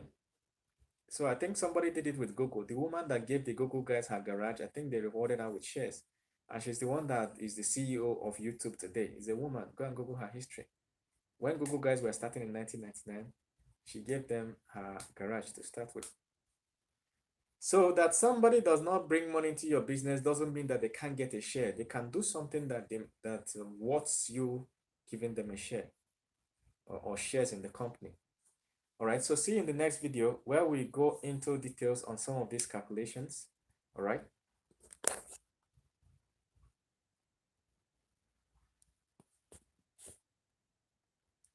YouTube people, let me check comments.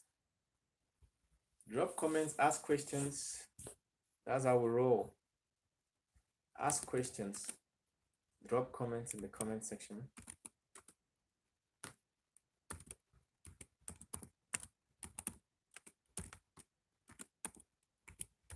Comments and questions, I'll answer. So at least now you guys understand sweat equity. You understand seed funding. All right, what are seed funding? You understand how to issue shares. Okay, that you don't create new shares.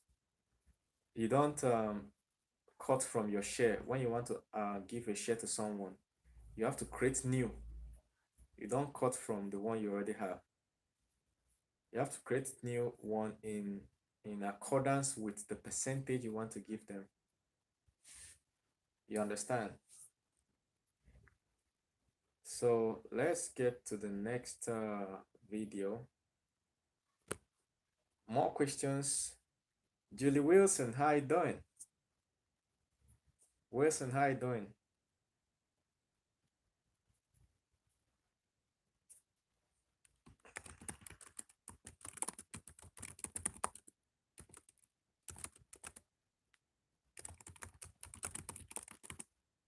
Okay, so actually we're starting the next section.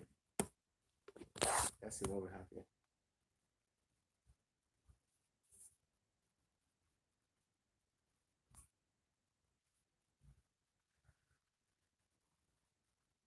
So guys, let's look at some calculations. All right, I try to make it as simple as possible so it doesn't confuse you.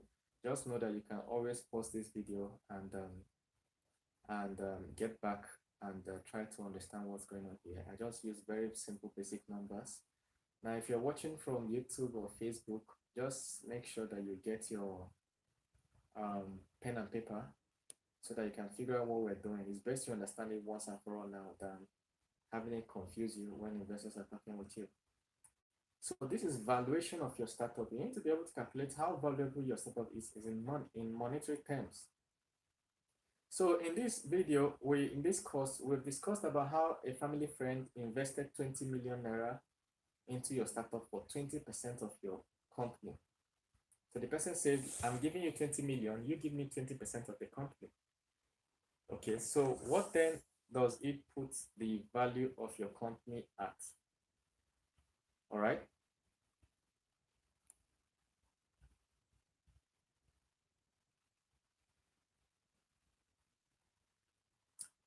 Sorry, I'm going through the numbers we have here.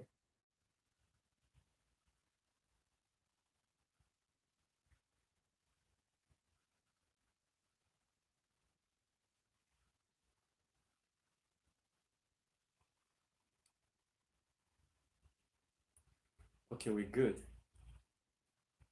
All right, so let's look at the value of a company. They said 20 million naira, somebody give you 20 million naira for 20% of your company, put the value of your company at what?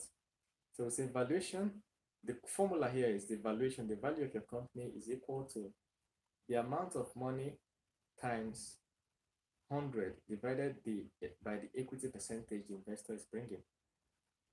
Okay, so let's say the money the investor is bringing is 20 million naira. You multiply 20 million times 100, okay?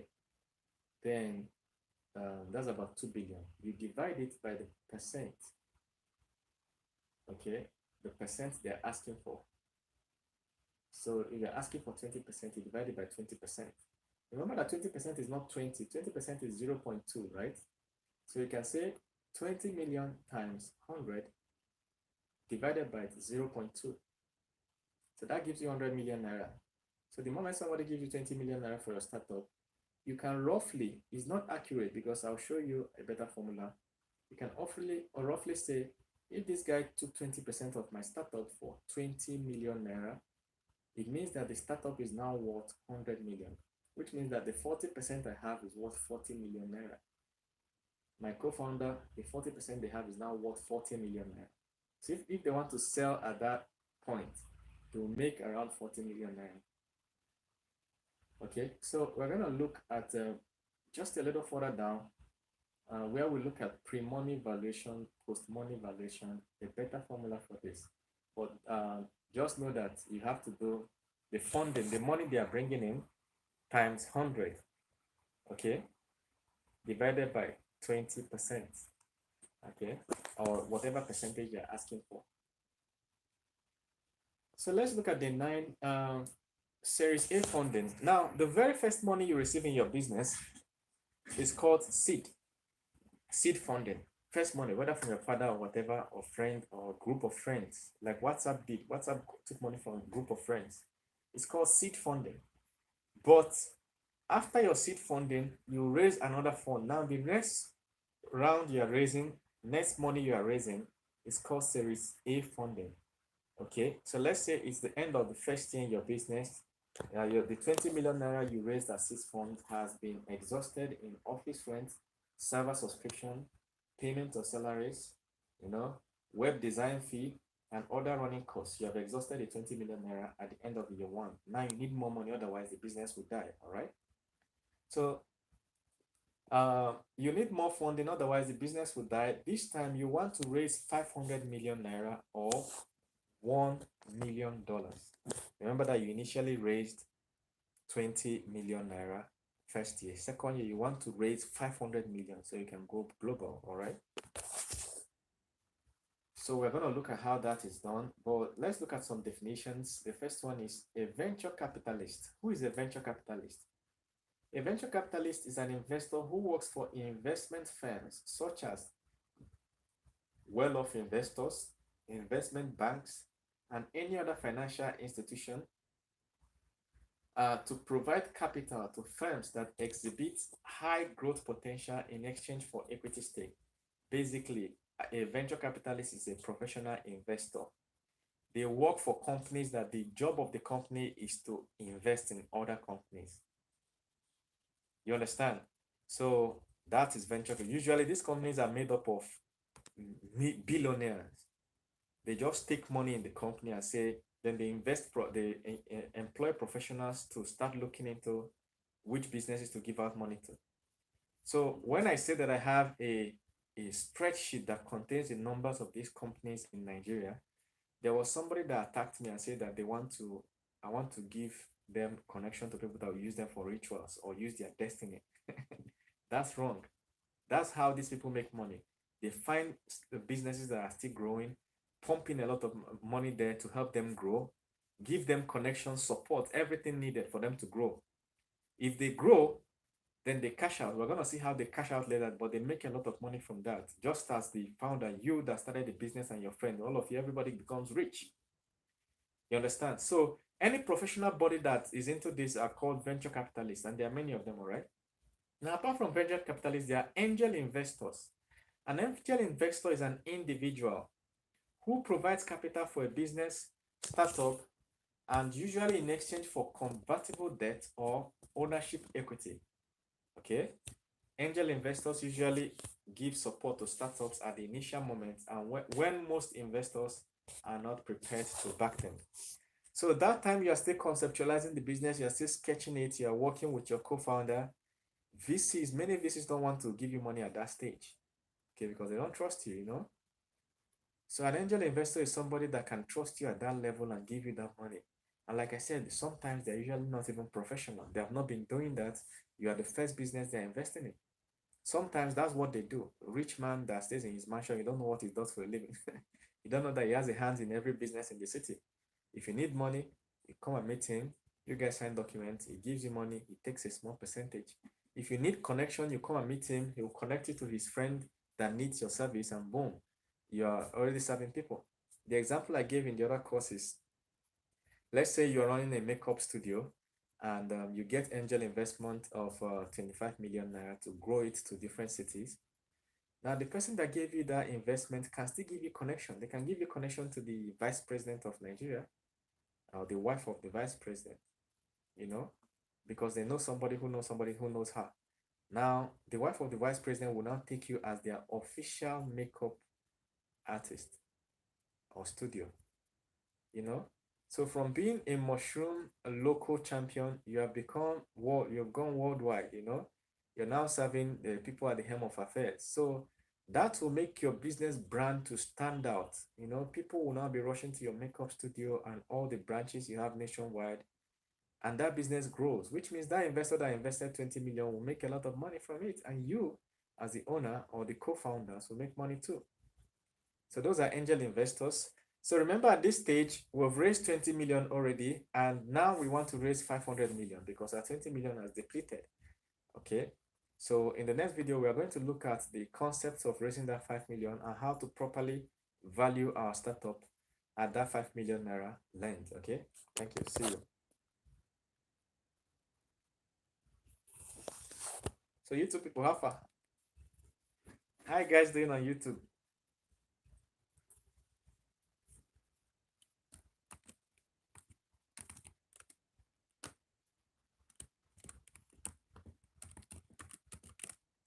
How are you guys doing? So in this video, hope you guys learned two things. Angel investor. Okay, those your friends and family that can give you money at the beginning. They are angel investors. Okay, they are usually individuals that can help. But then also venture capitalists. Venture capitalists is their job to give money. I have a sheet that contains the phone numbers of all these angel investors, venture capitalists, and grant agencies. A good example is the one that happened in Oba. You know Oba, right? Oba is where they were spraying money at Cubana's mother's burial, July 2021, if you're watching this in the future. So at the end, it turned out that after the burial of the Obi Cubana gave 1 million naira each to 300 youths. That's the news we saw. He gave 1 million naira each to 300 youths in his village to start life, whether you want to invest it in business or school or whatever, you know. So basically, he single-handedly boosted the economy of his village and produced more millionaires, because out of that 300, at least 10, 15 will make it, you know, big again. So that's one. Another thing is, that's like seed investment. So he's an angel investor. That's seed investment.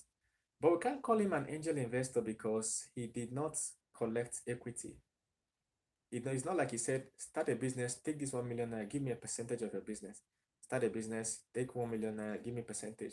He could have done that. No, but that's not what he did. What he did was he gave them a grant. He said, take this money, go. You understand?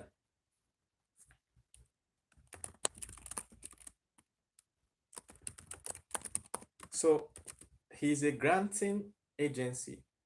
Okay. So he gave them a grant. What he gave them is a grant, not an investment. Investment is when the people want something in return. Okay, the person issuing the money, and there's nothing wrong with that. Okay, and in fact, in reality, it's better sometimes to get an investor, because that he gave you money doesn't mean he will help you again.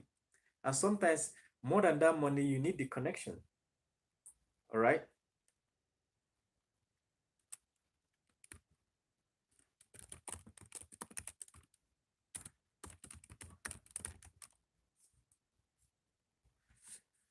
So more than that money, you need um his Business is called smart money. You need his connections in the industry. You need his business advice. So, and he will not provide all those things until he's financially invested. If he knows that he owns a part of that business, all of a sudden he's bringing his big guns to help you get off the ground. But if he just gives you grants and lets you go, you will start struggling. So sometimes when somebody give you grant like that, you try and convince them to own a part of the company. Go register the business, tell them you want to issue them shares so that they just own, like nominal partner, they own 10%, 15%. Once they agree to that, that means they will keep helping you in that business. Job informant, how you doing? How you doing? So we're going to the next video in this course where we discuss investor concerns. Hello guys, how are you doing? Welcome to this next video in this course where we're discussing investor concerns. Now, when you want to meet investors, there are at least 5 key things that they are interested in. They want to know, okay, how well you're performing in those 5 key areas in the business. The first one is your team. They want to know, is your team competent? So if you're building a mobile app for something, I want to know that one of you is actually a software developer that can build a mobile app. Okay. Now you need to know that sometimes you can beat this barrier, like the people that built Instagram, both of them, they studied computer science, but both of them didn't know how to code at the time they were building it. But they built it themselves. But while they were building it, they were struggling. So they ganged up this guy that built Quora. Do you know Quora? I think his name is Adam Angelo. So they went to a tech event, and Adam Angelo was sitting beside one of the co-founders, and that was how they exchanged numbers, and they started worrying Adam Angelo. They said they would even call him in the middle of the night. He will help them resolve the issue till they were able to get Instagram to the point that they raised funding and were able to get other more competent hands. But generally, when you're choosing a co-founder, you want somebody experienced in that field you're going into. All right, because investors want to look at the quality of the team. Okay, are they competent in the 2 fields they are looking at? The issue of the life bank we talked about. The lady is not just a random lady. I think she did a medical course in the university, not medicine, but I think all those medical related courses. So that's some competence in the field, okay? Then combined with somebody that actually builds the app or something like that. So when you're choosing a co-founder, make sure that there's competence. You yourself, you have to grind yourself very well. That part of the business you want to do, you have to be good at it. Go and study, hold your ground very well. Because investors want to see that. And they can tell from just asking you questions about the product or project. They can tell whether you know what you're doing or you're confused. If you've watched Shark Tank, you know what I'm saying. Then they want to look at your idea. Is it feasible? You are still building the idea. You have basic prototype, but that idea, is it feasible? Feasible means that is it practical? Is it implementable? Will it work? Okay, so that's why I say that one of the first meetings you want to have with your co-founder is to make sure that this thing will work. You don't want investors poking holes at your business. If investors are poking holes, that means you did not do your assignment well. By the time you are meeting the investor, your business is full tight. Any question you are bringing, you're already giving them a better answer. Okay, and they can see clearly that you know what you're doing. Your solution beats their question. So that's why you have to do market research too. Discuss with the idea with a lot of people. This is what we're doing, guys. What do you guys think? This is what we're doing. What do you guys think? You go to events, you discuss, stand up, you discuss, get ideas. All those questions investors will ask you, people will ask you on the streets. What if this? What if that? What if this? What if that? Okay, they want to look at your prototype. Remember, we've already discussed about prototype. That was why we discussed it first. So from your prototype, is it promising? Okay, will it work? They want to test it. Okay, this prototype, show us, demo what you're trying to do. Okay, this is this is that, this is that. It's good. Prototype, they want to look at what prototype you have. Okay, because in their businessmen, in their mind, they're already calculating, would everybody need this? If we give them 20 million naira, 100 million, 500 million naira, would it be able to sell? They want to look at your business model. How are you generating income in the business, and how do you plan to generate profits?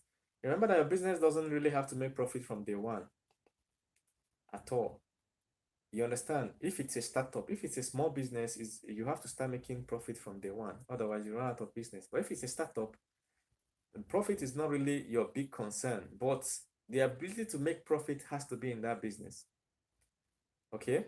So your business model. Now they want to look at two things. Is it scalable? Is it repeatable? And can they scale it fast?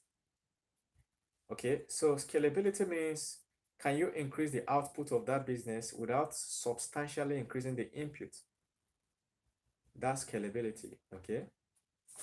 A good example is if you're running a tailoring shop and you have 3 tailors, you with 3 staff, and you produce 10 clothing items per week, and you're asking for an investment of 500 million naira to grow your business. Investor will be like, okay, if we give you 500 million naira, can you increase the output, which is 10 clothings per week? Can you move it to 100 clothings per week without substantially increasing the number of staff you have?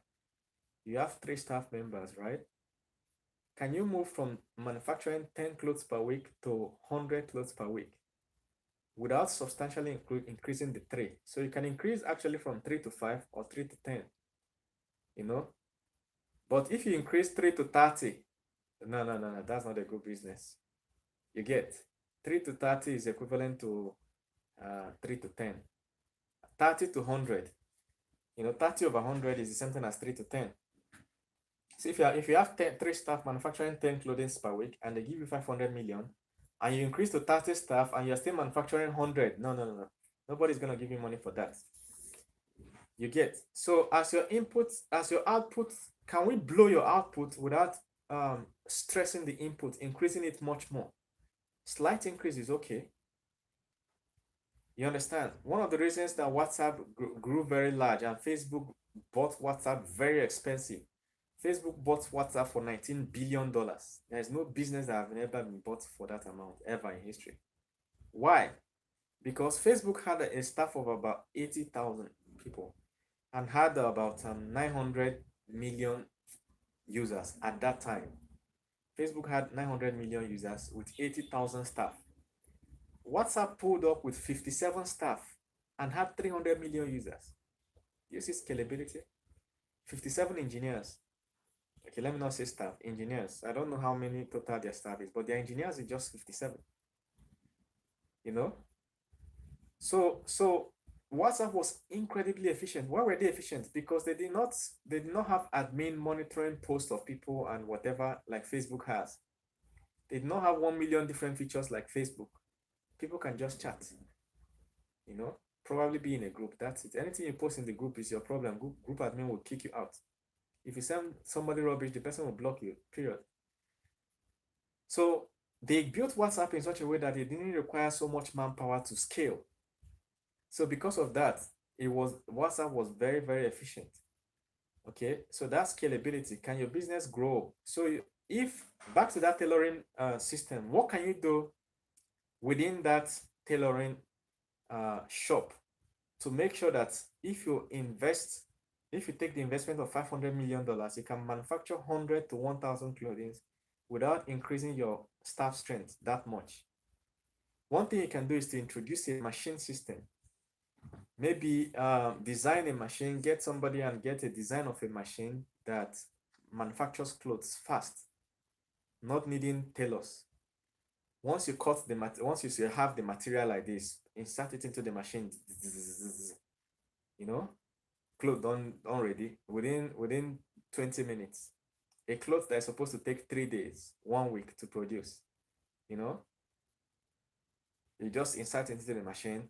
And this thing I'm discussing is actually a very important machine. I don't know why nobody has come up with it. I want a machine that if you say you want to sew Ankara, I just measure you. I open the app on the machine. The machine might be like a printer or a photocopy machine. I just enter your height, your width, your this, your that. Click print. It will cut the material quickly, join them, do everything based on the measurement, and bring out the clothes while you're still standing there. It shock you.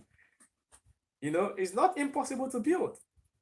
Is it impossible for me to put a material in a clothing in a machine and it will cut it into a shirt for me? It's not impossible. What are you telling me? You get? So somebody can design that. And actually, if you design that, do you know how many millions investors will be pursuing you because people are sewing millions of clothing per day. You put all the tailors in the country out of market.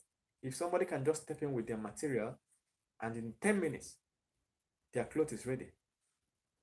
You know, somebody here should be able to look into that.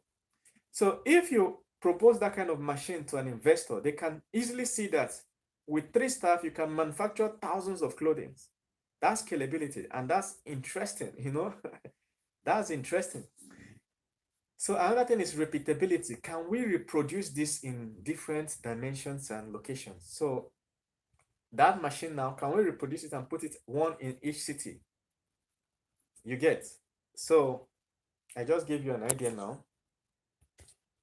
Your idea must be scalable and repeatable, and it should be able to do fast. That machine should not take 30 years to build. It should be something that within a week or a month, they have reproduced a second copy, a third copy, like that.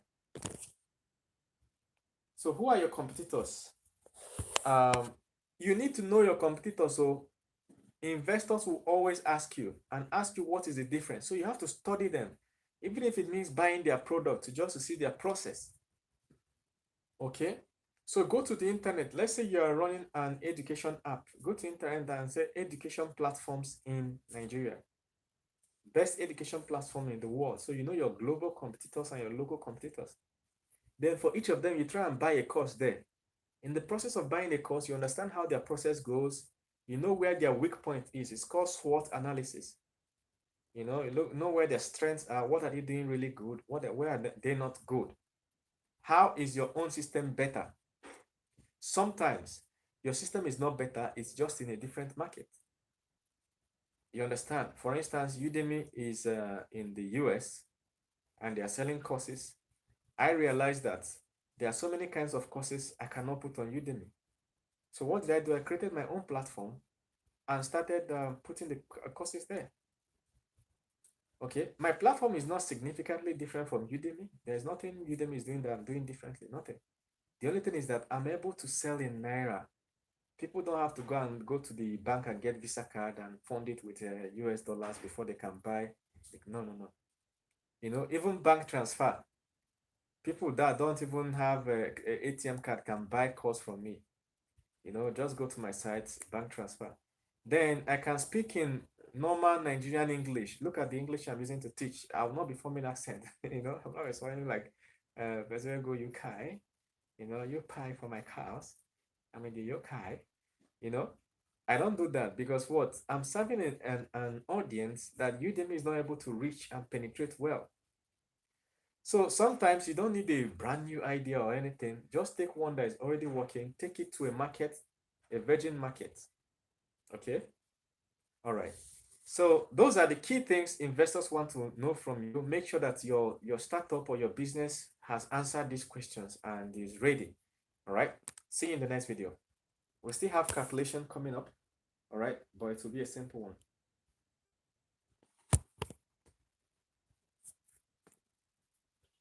Hi guys on YouTube, drop comments, drop comments, drop comments. How is it going? Drop comments. How is it going?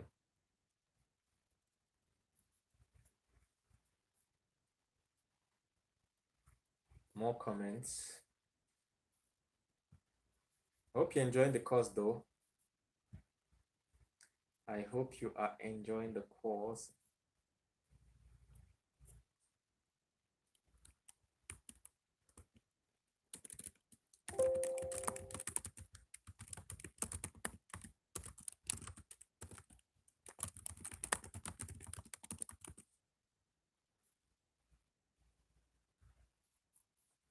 Jelly Wilson. Okay, so we're getting ready. Sorry guys, I had to restart my phone. For some reason, the thing just froze.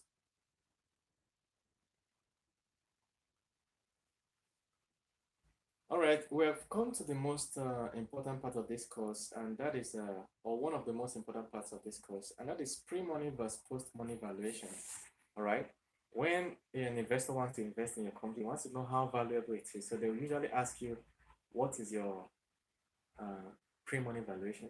They will ask you, what's your post-money valuation? Some can say, I'm investing $1 million in your company at a post-money valuation of $6 million. All of a sudden you're confused. You know, you can say we are giving you 500 million naira at a post money valuation of 5 billion naira. What does it mean? You understand? So that's what I want to explain here. Like I said, get your pen and paper. All right, if you really want to understand what's involved, it's just two simple calculations, it's just two simple formulas. So pre-money valuation means how your startup is currently valued before the investment, before the investment that the investor wants to put. Okay, but here's the interesting part. You cannot calculate your pre-money valuation until you calculate your post-money valuation. So you have to take into account the amount of money the investor is promising and find out how much your startup will be worth after the investor has given that money or invested that money. From that amount, you can now find out how much your startup is worth before. Very important thing to remember. So if they ask you what's your pre-money valuation, the question will be like, how much do you want to invest? Because it's from that amount they want to invest that you will use to know how much to how to calculate your pre-money valuation. Okay, pre-money is before you get the funding, and post-money is after. Okay, how your company is valued before. So the formula for pre-money valuation is your post-money valuation minus the amount of money that was invested. So somebody this time around, remember, wants to raise 500 million after year one. So the investor comes and says, okay, we're going to give you 500 million naira. And what's your pre-money valuation? Like, seriously. So what you do is you calculate the post-money valuation and minus 500 million naira from it. So let's just look at, so write down the formula. Pre-money valuation equal to post-money valuation minus the amount invested. Okay, or new amount invested. Okay, so let's look at what post-money valuation is. So post-money valuation is that new amount invested divided by the percentage the investor is asking for, or basically that new amount invested times 100 over the percentage. Remember, we saw that formula before. So if somebody is asking for 20% and giving you 500 million naira, that means it's 500 million naira times 100 over 20. You get 500 million naira times 100 over 20, or 500 million naira over 0.2. If you know math, you know that 20% is also 0.2. So new amount to be invested, the percentage, if you're confused about this math, let me know. Or if you feel that I made a mistake, let me know, okay? So the post-money valuation is new amount to be invested over the percentage the investor is asking for. So somebody giving you 500 million at 20%, requesting for 20% of your company. With those two numbers, we can calculate the post-money valuation. So let's look at this. Example, if an investor is offering you an investment of 500 million naira for 10% of your company. Okay, so let's look at the post-money valuation is 500 million divided by 10%, which is the same thing as 500 million divided by 0.1, because 10% is simply 10 over 100. Okay, which is simply 0.1.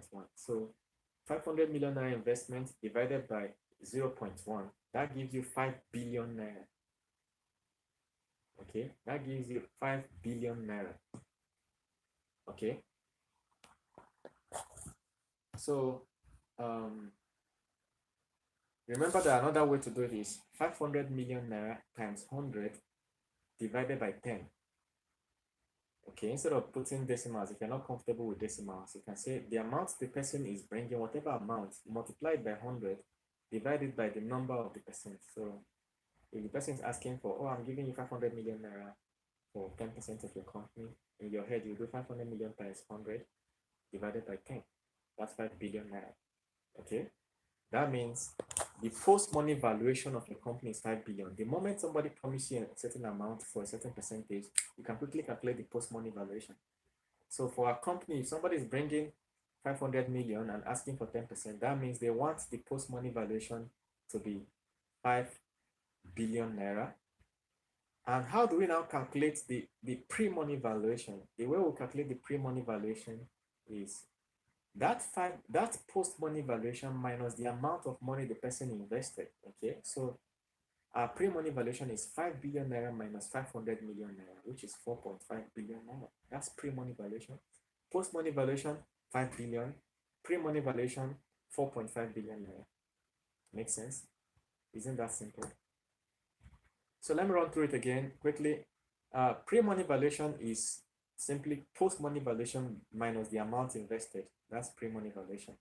Then post-money valuation is the amount invested divided by the percentage the person is asking for. Okay. Now, before we get into the next video, I want to remind you or let you know that this post-money valuation is not set in stone. You can negotiate. You mustn't accept the post-money valuation the investor is saying. And how do you negotiate?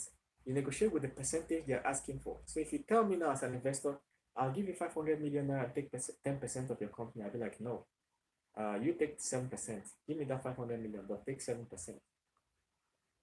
So the lower the percentage, the more the post-money valuation. We're going to discuss it in the next course. Okay? Because what's happening is that the investor is trying to bring down the post-money valuation, while you, as the owner of the company, it's your own benefit to bring it up. Okay? Why are you bringing it up? Because if you bring it up, the amount of the percentage they are going to of your company they are going to take will be lower. If it's down, the percentage they will take will be more, and it will affect the next round of funding you're going to take. Remember that the first funding you take is called seed investment. Second funding you're taking is Series A funding. Third funding, Series B, Series C, Series D, like that. See you in the next video, all right?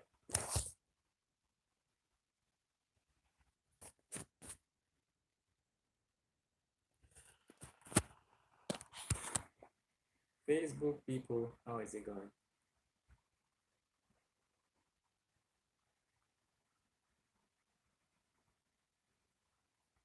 How is it going on YouTube? Hope you guys are holding up well. So I hope the pre-money and post-money valuation I explained made sense. Okay. Your pre-money valuation is your post-money valuation minus the investment, the actual amount the person invested. Okay. What's your post-money valuation? Is the amount that person invested divided by the percentage they're asking for. So you can tell. So now your sense should be that you want to increase that post-money valuation. That 5 billion now, you want to push it up to 6 billion or 7 billion. The more you push it up, the less percent of your company they can get. So how do you push it up? You simply negotiate for a lower percent. So you are bringing 500 million for just 6%, or for 10% of your company, you want them to take 8% or 7%. So in Nigeria, there are standard investment companies that they give you 25 million naira for 7% of your company. They tell you straight up, once you are convinced that your company is right, okay, we'll give you 25 million naira for 10%. Simple. No negotiation. It doesn't mean you can't negotiate, because if you have a powerful product, you can always negotiate all these things, even if it's set in stone. You know, concern you.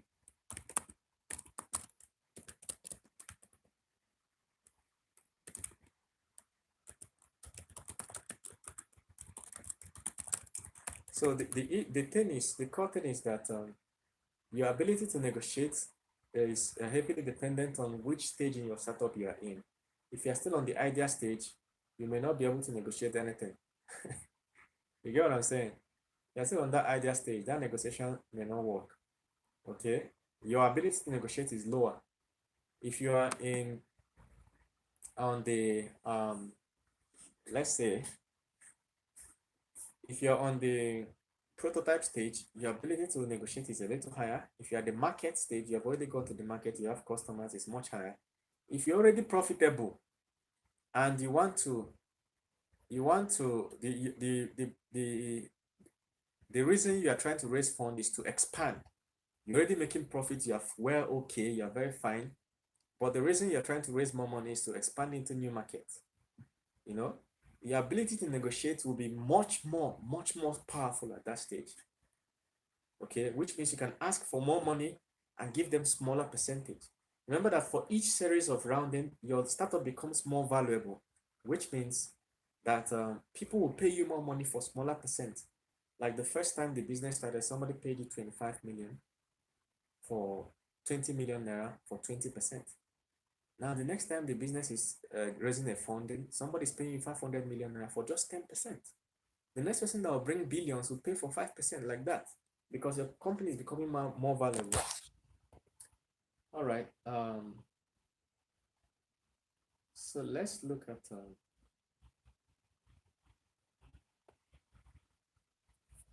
All right, guys. Let's look at some valuation notes. Okay. So the first one is pre-money valuation is usually referenced during negotiations.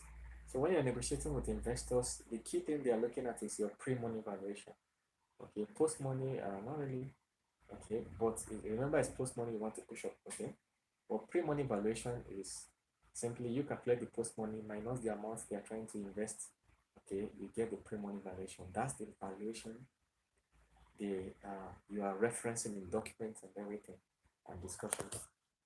So investors usually want a low post-money valuation so they can get a larger share of your startup, which means if they're asking for more percentage of your startup, it simply translates to they are asking for a lower post-money valuation. You know, so to your own advantage, you want them to take a lower percentage, which means you want a higher post-money valuation. Okay, so all these things are negotiations. Somebody just throws a number at you, you do some calculations, I'll be like, no. You throw another number at them, then you guys discuss until you come to a number that is fair to both sides. Okay, so don't be intimidated if somebody just brings a lot of money and then tries to take 80% of your company. It happens a lot in Nigeria. Just because you're struggling doesn't mean somebody can just intimidate you with money like that. You know, some people just show up, and especially angel investors, when they see that you're struggling, they want to give you 2 million naira and take 99% of your company. You get, so don't be that naive. Okay, just know that if you have a valuable product, money will always come. There will always be people with money that want to, because they can see the potential. So we're gonna see a real life scenario. Okay, so let me start the next course. We're gonna see a real life scenario. Now, these are real life scenario. Two investors are now interested in your company. How did you get the investors? Because you started asking people where they will have investors. You went to the partner's website, downloaded the list of investors. You started contacting them. They have started inviting you for meetings. You do Zoom meetings, WhatsApp calls, you know, everything. They have seen your prototype. They have observed everything. They now invite you to face-to-face meeting and everything. They are satisfied. Okay. Now, out of the 10 people you met, 2 people have offered you money. The first person is an oil mogul. Okay. Investor A, an oil mogul.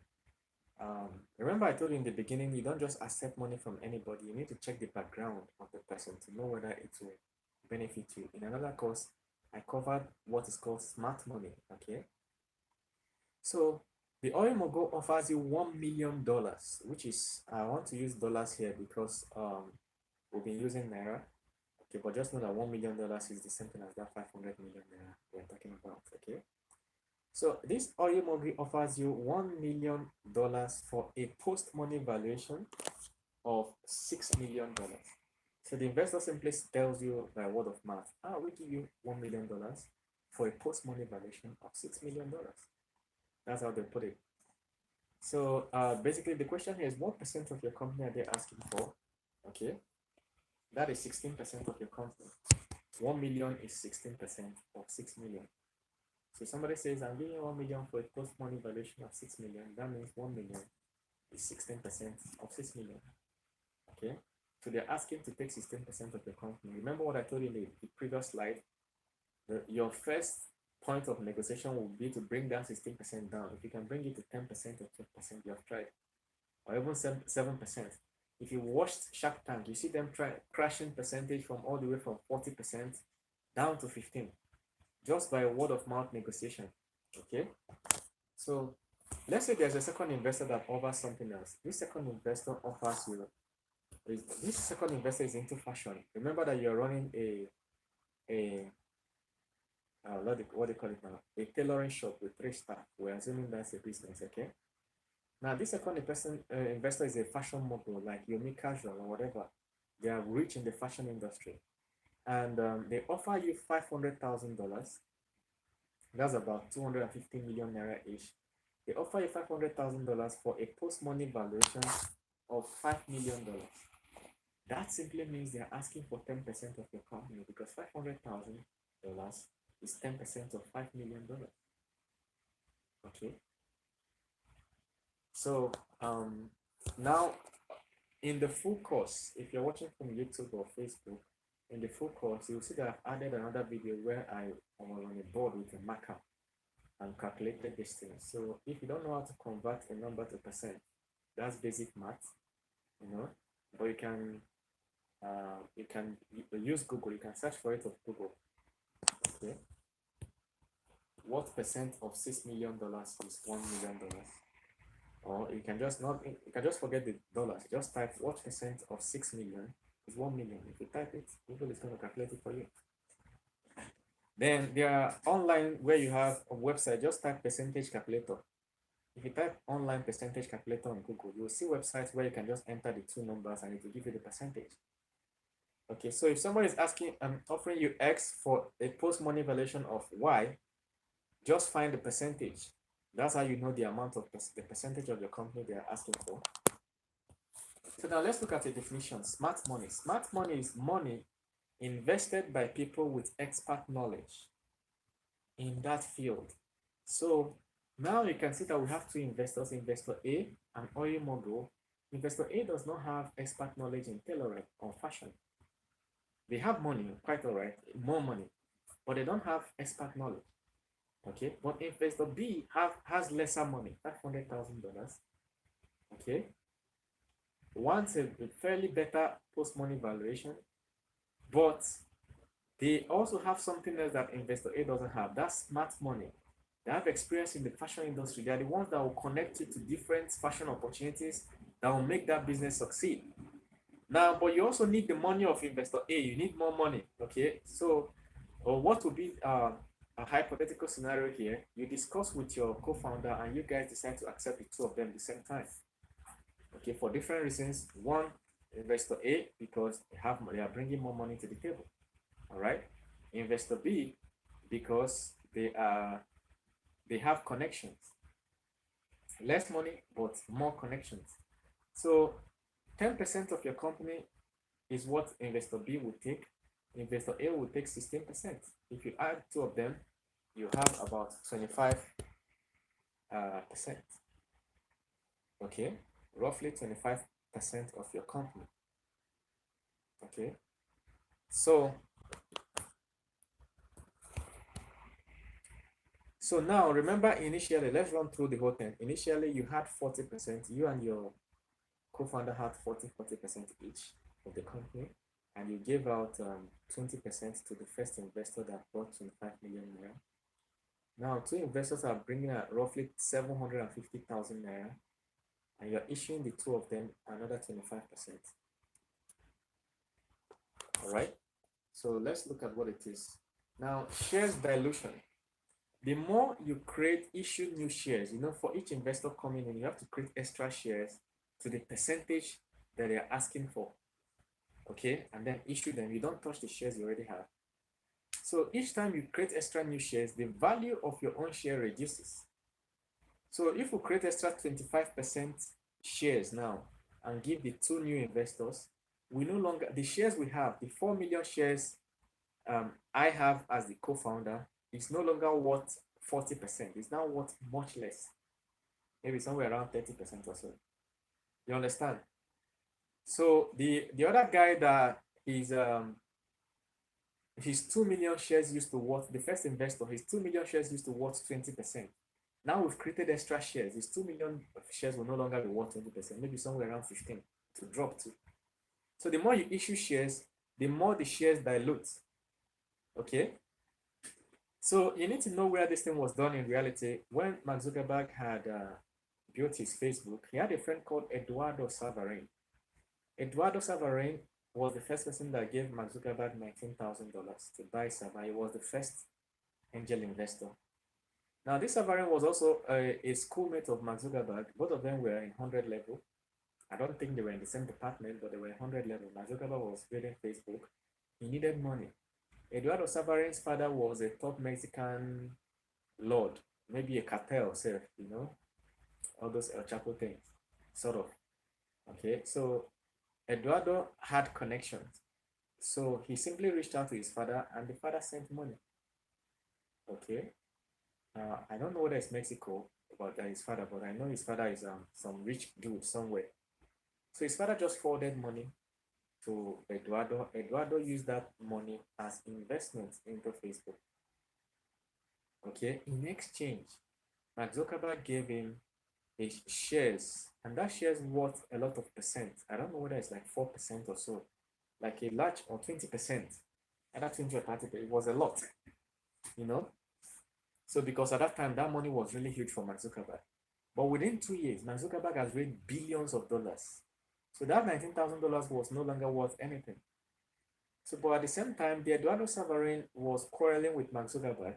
You know, he was really seriously quarreling with Mark. He was trying to force Mark Zuckerberg to advertise, place adverts on Facebook, so that probably he will recover his money, his $19,000. But Mark Zuckerberg felt that placing adverts on Facebook at that time was going to be detrimental to the success of Facebook. So there was a dispute. Mark Zuckerberg now left school, went to Palo Alto, established a Facebook office, and was able to get investors. Now, the investors had a problem. They wanted to invest in Facebook, but they realized that some guy who is a co-founder called Eduardo Savarin had a lot of percentage on Facebook, but he's not contributing anything. He has stopped talking to Mark Zuckerberg. He's in school studying. You know, he's supposed to be in Palo Alto building Facebook with Mark Zuckerberg. So what did they do? Mark Zuckerberg took new investors and diluted the shares. When he started those billions of dollars, he created extra new shares. So the percentage of ownership that Eduardo Savarin had dropped from, I've forgotten whether it's 20 or 30%, dropped from that to around 2%. Even now it's about 0 point something percent. You know, because they issued millions of new shares, so the percentage of everybody dropped. But then the main target was that Eduardo Savarin. Immediately their percentage dropped. Every other person was able to buy into the new shares, except Eduardo. The Eduardo did not know. You know, in fact, they invited him to Palo Alto and made him sign some documents, you know, to confirm that new shares will be issued. But he did not understand what issuing of new shares meant. It simply meant that his stake in the company would drop. So they needed it to drop so that the company can take investments. Okay, so that's one place where issuing of shares was used to dilute somebody's shares. So it's called share dilution. Now, the concept of raising funds and issuing new shares is called capital raise. So you do Series A, Series B, Series C capital raise. Okay, so your startup can print shares just the way central bank can print money. When you accept a new investment, you have to create new shares to issue to the investor proportional to the percentage they paid for. So let's look at our startup example that we initially had. Two co-founders owning 80% of the startup, that is 8 million shares, 4 million shares each. Then a family friend owning 20% of the startup, that is, if their family friend owns 2%. That's a total of 10 million shares. Now we have two new investors, an angel investor and a VC, okay? Now, to give the two new investors their 25% of our company after they have given us $1.5 million. So remember, one person brought $1 million, the other person brought $500,000. That's $1.5 million. That's 16% and 10%. Or is it 14% and 10%? Okay. Now we're giving them 25% of our company. It means that the 10 million shares are now worth 75% of the company. So here is the thing. We had 10 million shares, okay, which was worth 100% of the company. If we're going to give somebody 25%, okay, that means that 10 million is no longer worth 100%, now worth 75% of the company. Okay. Now, that means the total number of shares that will make the company, so the total number of shares the company will now issue will now be 3.3 million new shares. So the company has to issue extra shares. 3.3 million will make up for 25% of that. So which means the total shares that the company will now have is 13 million. 13.3 million shares. From having 10 million shares initially, now they have issued 3.3 million shares and now they have 13 million shares. Okay.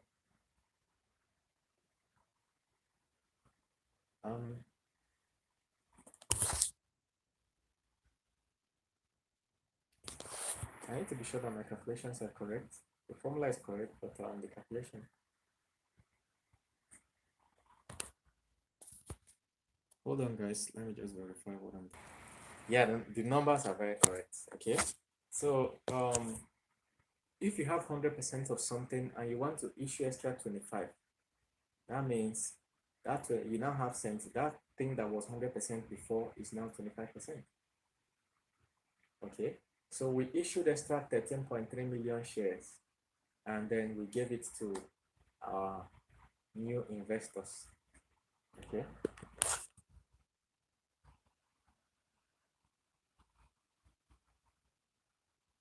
So we're gonna go to the next video to see how to calculate how much each of your share is worth. You know, now we have been working with percentages. Well, what is one share? Now you know you have let's say you have 40% of the company, which is 4 million shares. How much is one of the shares, one of that 4 million? How much is it worth if you want to sell it? Okay, so we're going to calculate it because we're going to the stock market, you know, so we have to sell our shares there. So don't forget to hit the like button. I can see more people are watching, but you need to also hit the thumbs up icon. All right, hit the thumbs up icon and let's talk about it.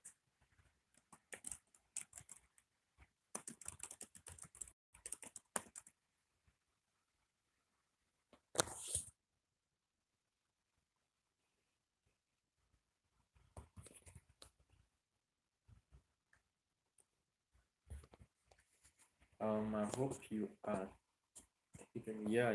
I like that people are hitting the 11.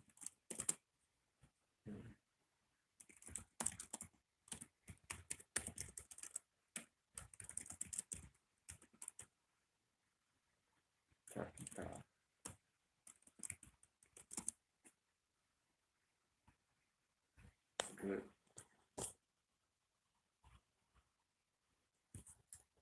Good. Good. So we're coming to the point where we're going to sell this business. Okay.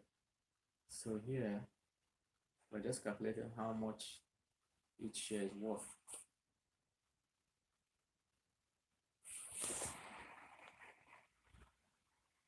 Hello guys, how are you doing? It's your boy Dave and welcome to this tutorial where we are calculating how much each share is worth. Out of the 4 million shares you have as the co-founder, how much are you going to sell each share? Okay, with that you can calculate each time you issue new shares how much you will sell each share. Okay, for each new share you issue, the value might drop. Okay, so look at this. Since the investors brought in a total of $1.5 million, the shares are now worth total. Okay, now this is the formula for calculating it. Total investment over total number of shares. It shock you. It's that simple, okay? So the total investment is $1.5 million invested divided by 13.3 million shares. So that gives us as $0.11, $0.11 per share. Remember that you can also add the original, you do this for each each investment. So the original investment of 25 million naira, you can add it to. So just look at total investment in that company divided by total number of shares available. So which means each time you issue new shares, you can have the cost of each share drops each time you issue new shares, okay?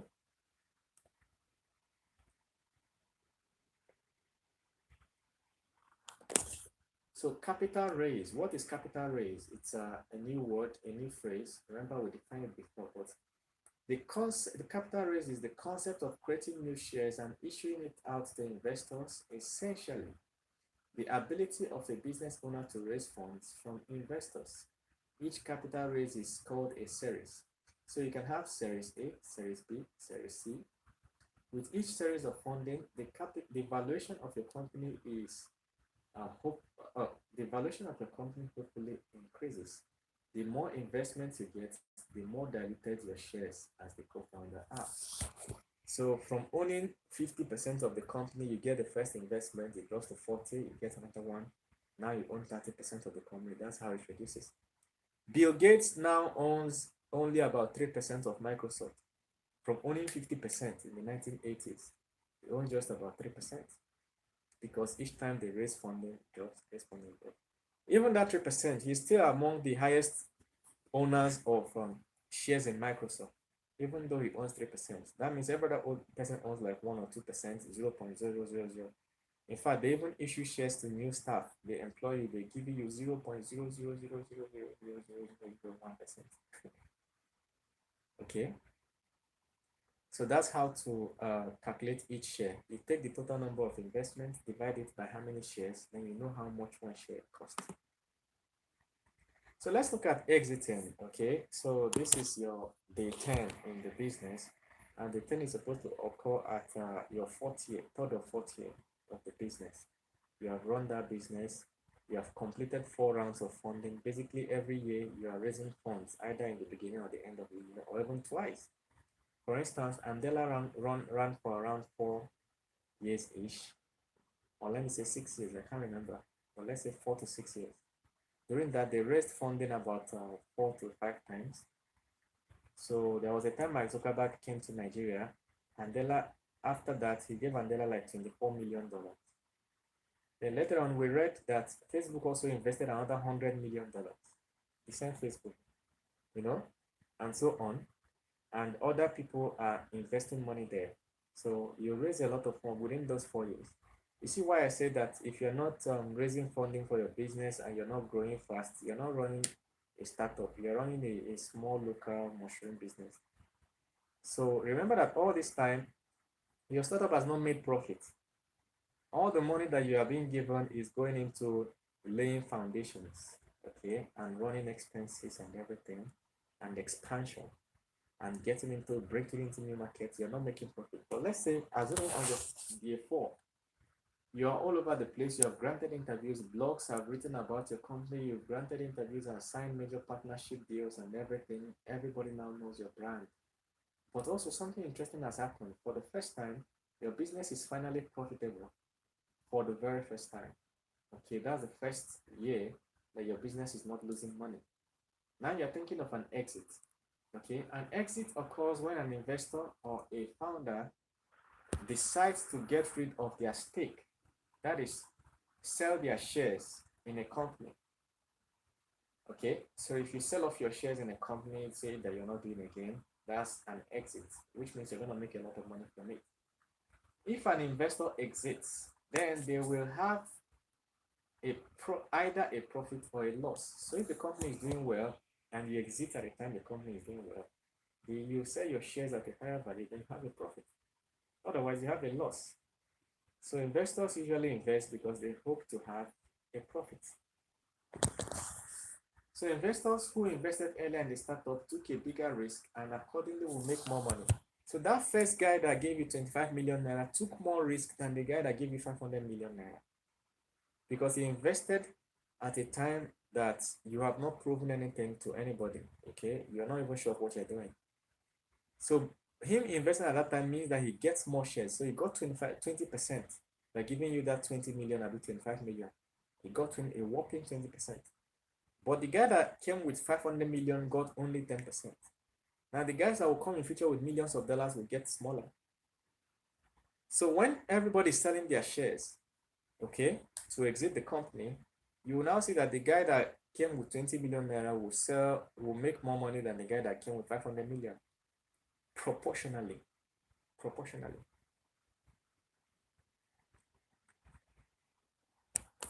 So let's look at something called stock split. Stock split is when a company's board of directors issues more shares of stock to its current stakeholders or shareholders without diluting the value of the shares. Forget the big gram, I'm going to explain it. A stock split increases the number of shares outstanding and lowers the individual value of each share. Okay, example, all shareholders in your startup would have their shares multiplied by 2. The co-founders who have 4 million shares each will now have 8 million shares. Each investor will have their shares multiplied by 2. So basically what it means is that, remember, we have a total of 13 million shares. The people, and we now have four people, right? We have the 2 co-founders. We have 5, okay? 2 co-founders, the family friend that invested 20 million naira earlier, and the 2 extra investors that came with $1.5 million. Now we have 5 people. They could have a meeting and say the total number of shares we have is too low. Let us increase the number. So they could say we have 13.3 million shares. Let us increase the total number of shares we have, so they can multiply everybody's share by 2.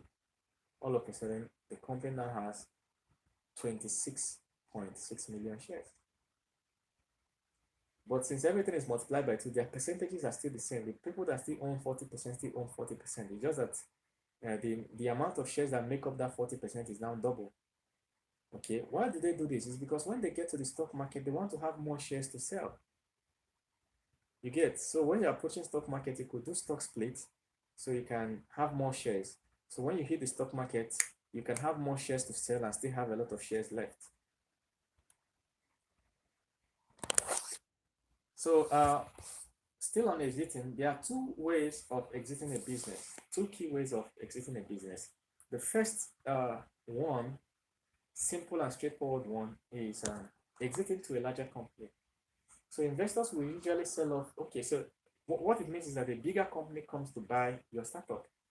So you're running this what do you call it, tailoring shop, and you're able to come up with a machine that sews clothes fast. Investors have given you $1.5 million over 4 years or whatever, and you have established. Okay, now it's time to go. You can go and talk to a major fashion brand in the world like Roca Wear or Fendi, Gucci, all those. You speak to them, and then they can bring in $500 million or $1 billion to buy your startup. So they pay you $1 billion, they take your business. But something interesting happens when they're taking it. All the other investors in your startup, those extra 3 guys, the family friend and those extra 2 guys that invested, they will leave. So they will sell off their shares. These ones has 3.3 million shares, they'll sell it. This one has 2 million shares, will sell it. Okay, they sell it at the new price and go. Okay. So basically, if they are giving you $500 million and somebody has 20% of the company, they are probably taking 20% of that $500 million. Something in that range. So, but then the co-founders, the 2 people or 4 people that started it, the co-founders don't go. The company buying that startup will not allow the co-founders to go, because they need the co-founders to stay through the process and transfer the knowledge to the next generation of co-founders that will work on it. Okay, so they will not allow you to go. So in the agreement, they will tell you that they have to do something called vesting of your stock. Okay, so you as a co-founder, yes, you have 40% of the company, yes, all right, but we're not going to give you that 40%. at once. Okay, we'll give you 10% per year, but we want you to stay 4 years. Usually, the vesting lasts 4 years. After the first year, we'll give you like 20%. Then, okay, now after the first year, you have to do 12 years. We'll not give you anything. At the end of the year, in December, we'll give you 10% at once. Then after that, every month, we'll give you a small percentage equivalent to that month every month for the next 4 years. Every month, every month, every month, every month. Okay, so it's not that you can't quit, but you know that if you quit, you're not getting your full money. So you have to stay through that period you signed. Like I said, they usually sign 4 years. You stay through that 4 years. After that, you can decide to continue with the company, or after that, you can now exit. But after that 4 years, that's when your full shares are now available to you. It's called vesting. Okay. So let's look at the second way to exit a company. You can offer it on the stock market. The process of offering your company on the stock market is called IPO, or initial public offering. An IPO is another fundraising event. Okay, it's another it's another series of fundraising. But this time around, the people buying the shares are not investors. They are the average Joes on the street. Those people on Facebook saying they are investing in stock market. It's like buying crypto, because crypto is the equivalent of stock market. So somebody can wake up one day, go to Luna and buy crypto. That's the same thing with stock market. You can wake up one day, go and buy some stocks. So you can only buy stocks from companies that have done their IPO. Okay. Now this IPO is government regulated by countries. So government doesn't want any company to just come and do IPO. So the government will want to let you know the rules and regulations you have to follow before you can go for your IPO. There are certain rules. Your company must be valued at least above this. You must have a board of directors. You must have this. You must this and that and that. You must have filed tax returns. A lot of things. You understand? A lot of things that they want you to do before that.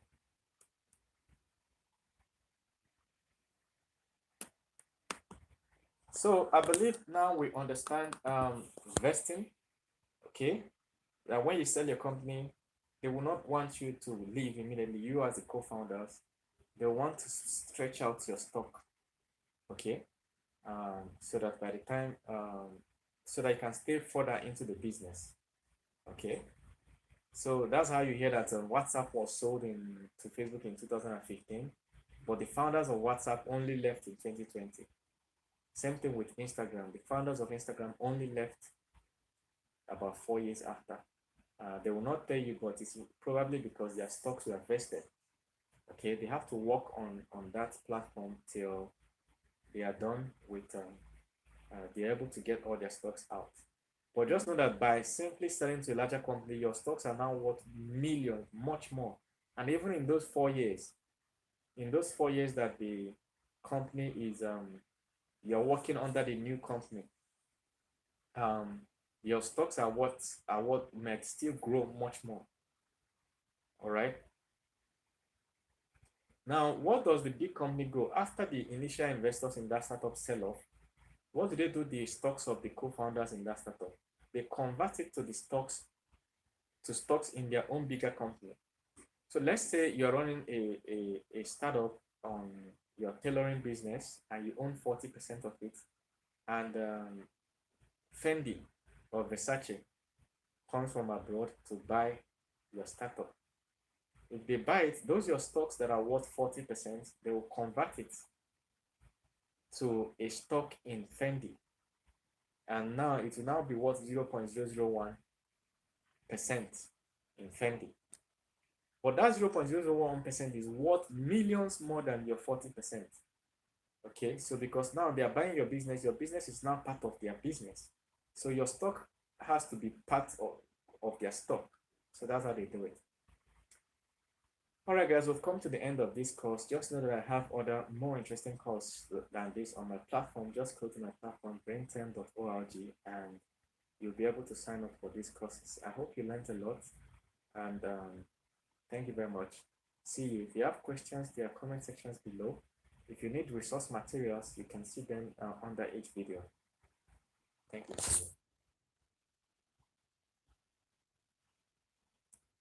Yay. How's it going there? All right, guys, I finished the course. So I have finished the course. So it will be till tomorrow. All right. So before tomorrow, you will be able to access this course on my platform. The only thing I can do is to give you guys the link in the description section. I hope you enjoyed the course. If you have questions, this is time to ask this question that you have, because I'm about to end this broadcast. People on Facebook, people on YouTube, ask questions. Ask questions. Ask questions. Drop comments, I can see them. I'm about to end the broadcast, so if you have any questions, contributions, vote of thanks, and all whatnot, this is a good time to drop them.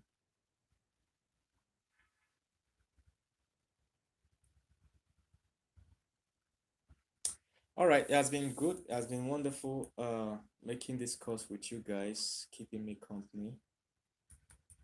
Like I said, if you want the full course and all the course materials, just go to my site brain10.org. If you want me to make a specific course, chat me up.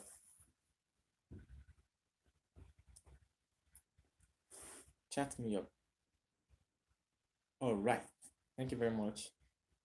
End of the broadcast.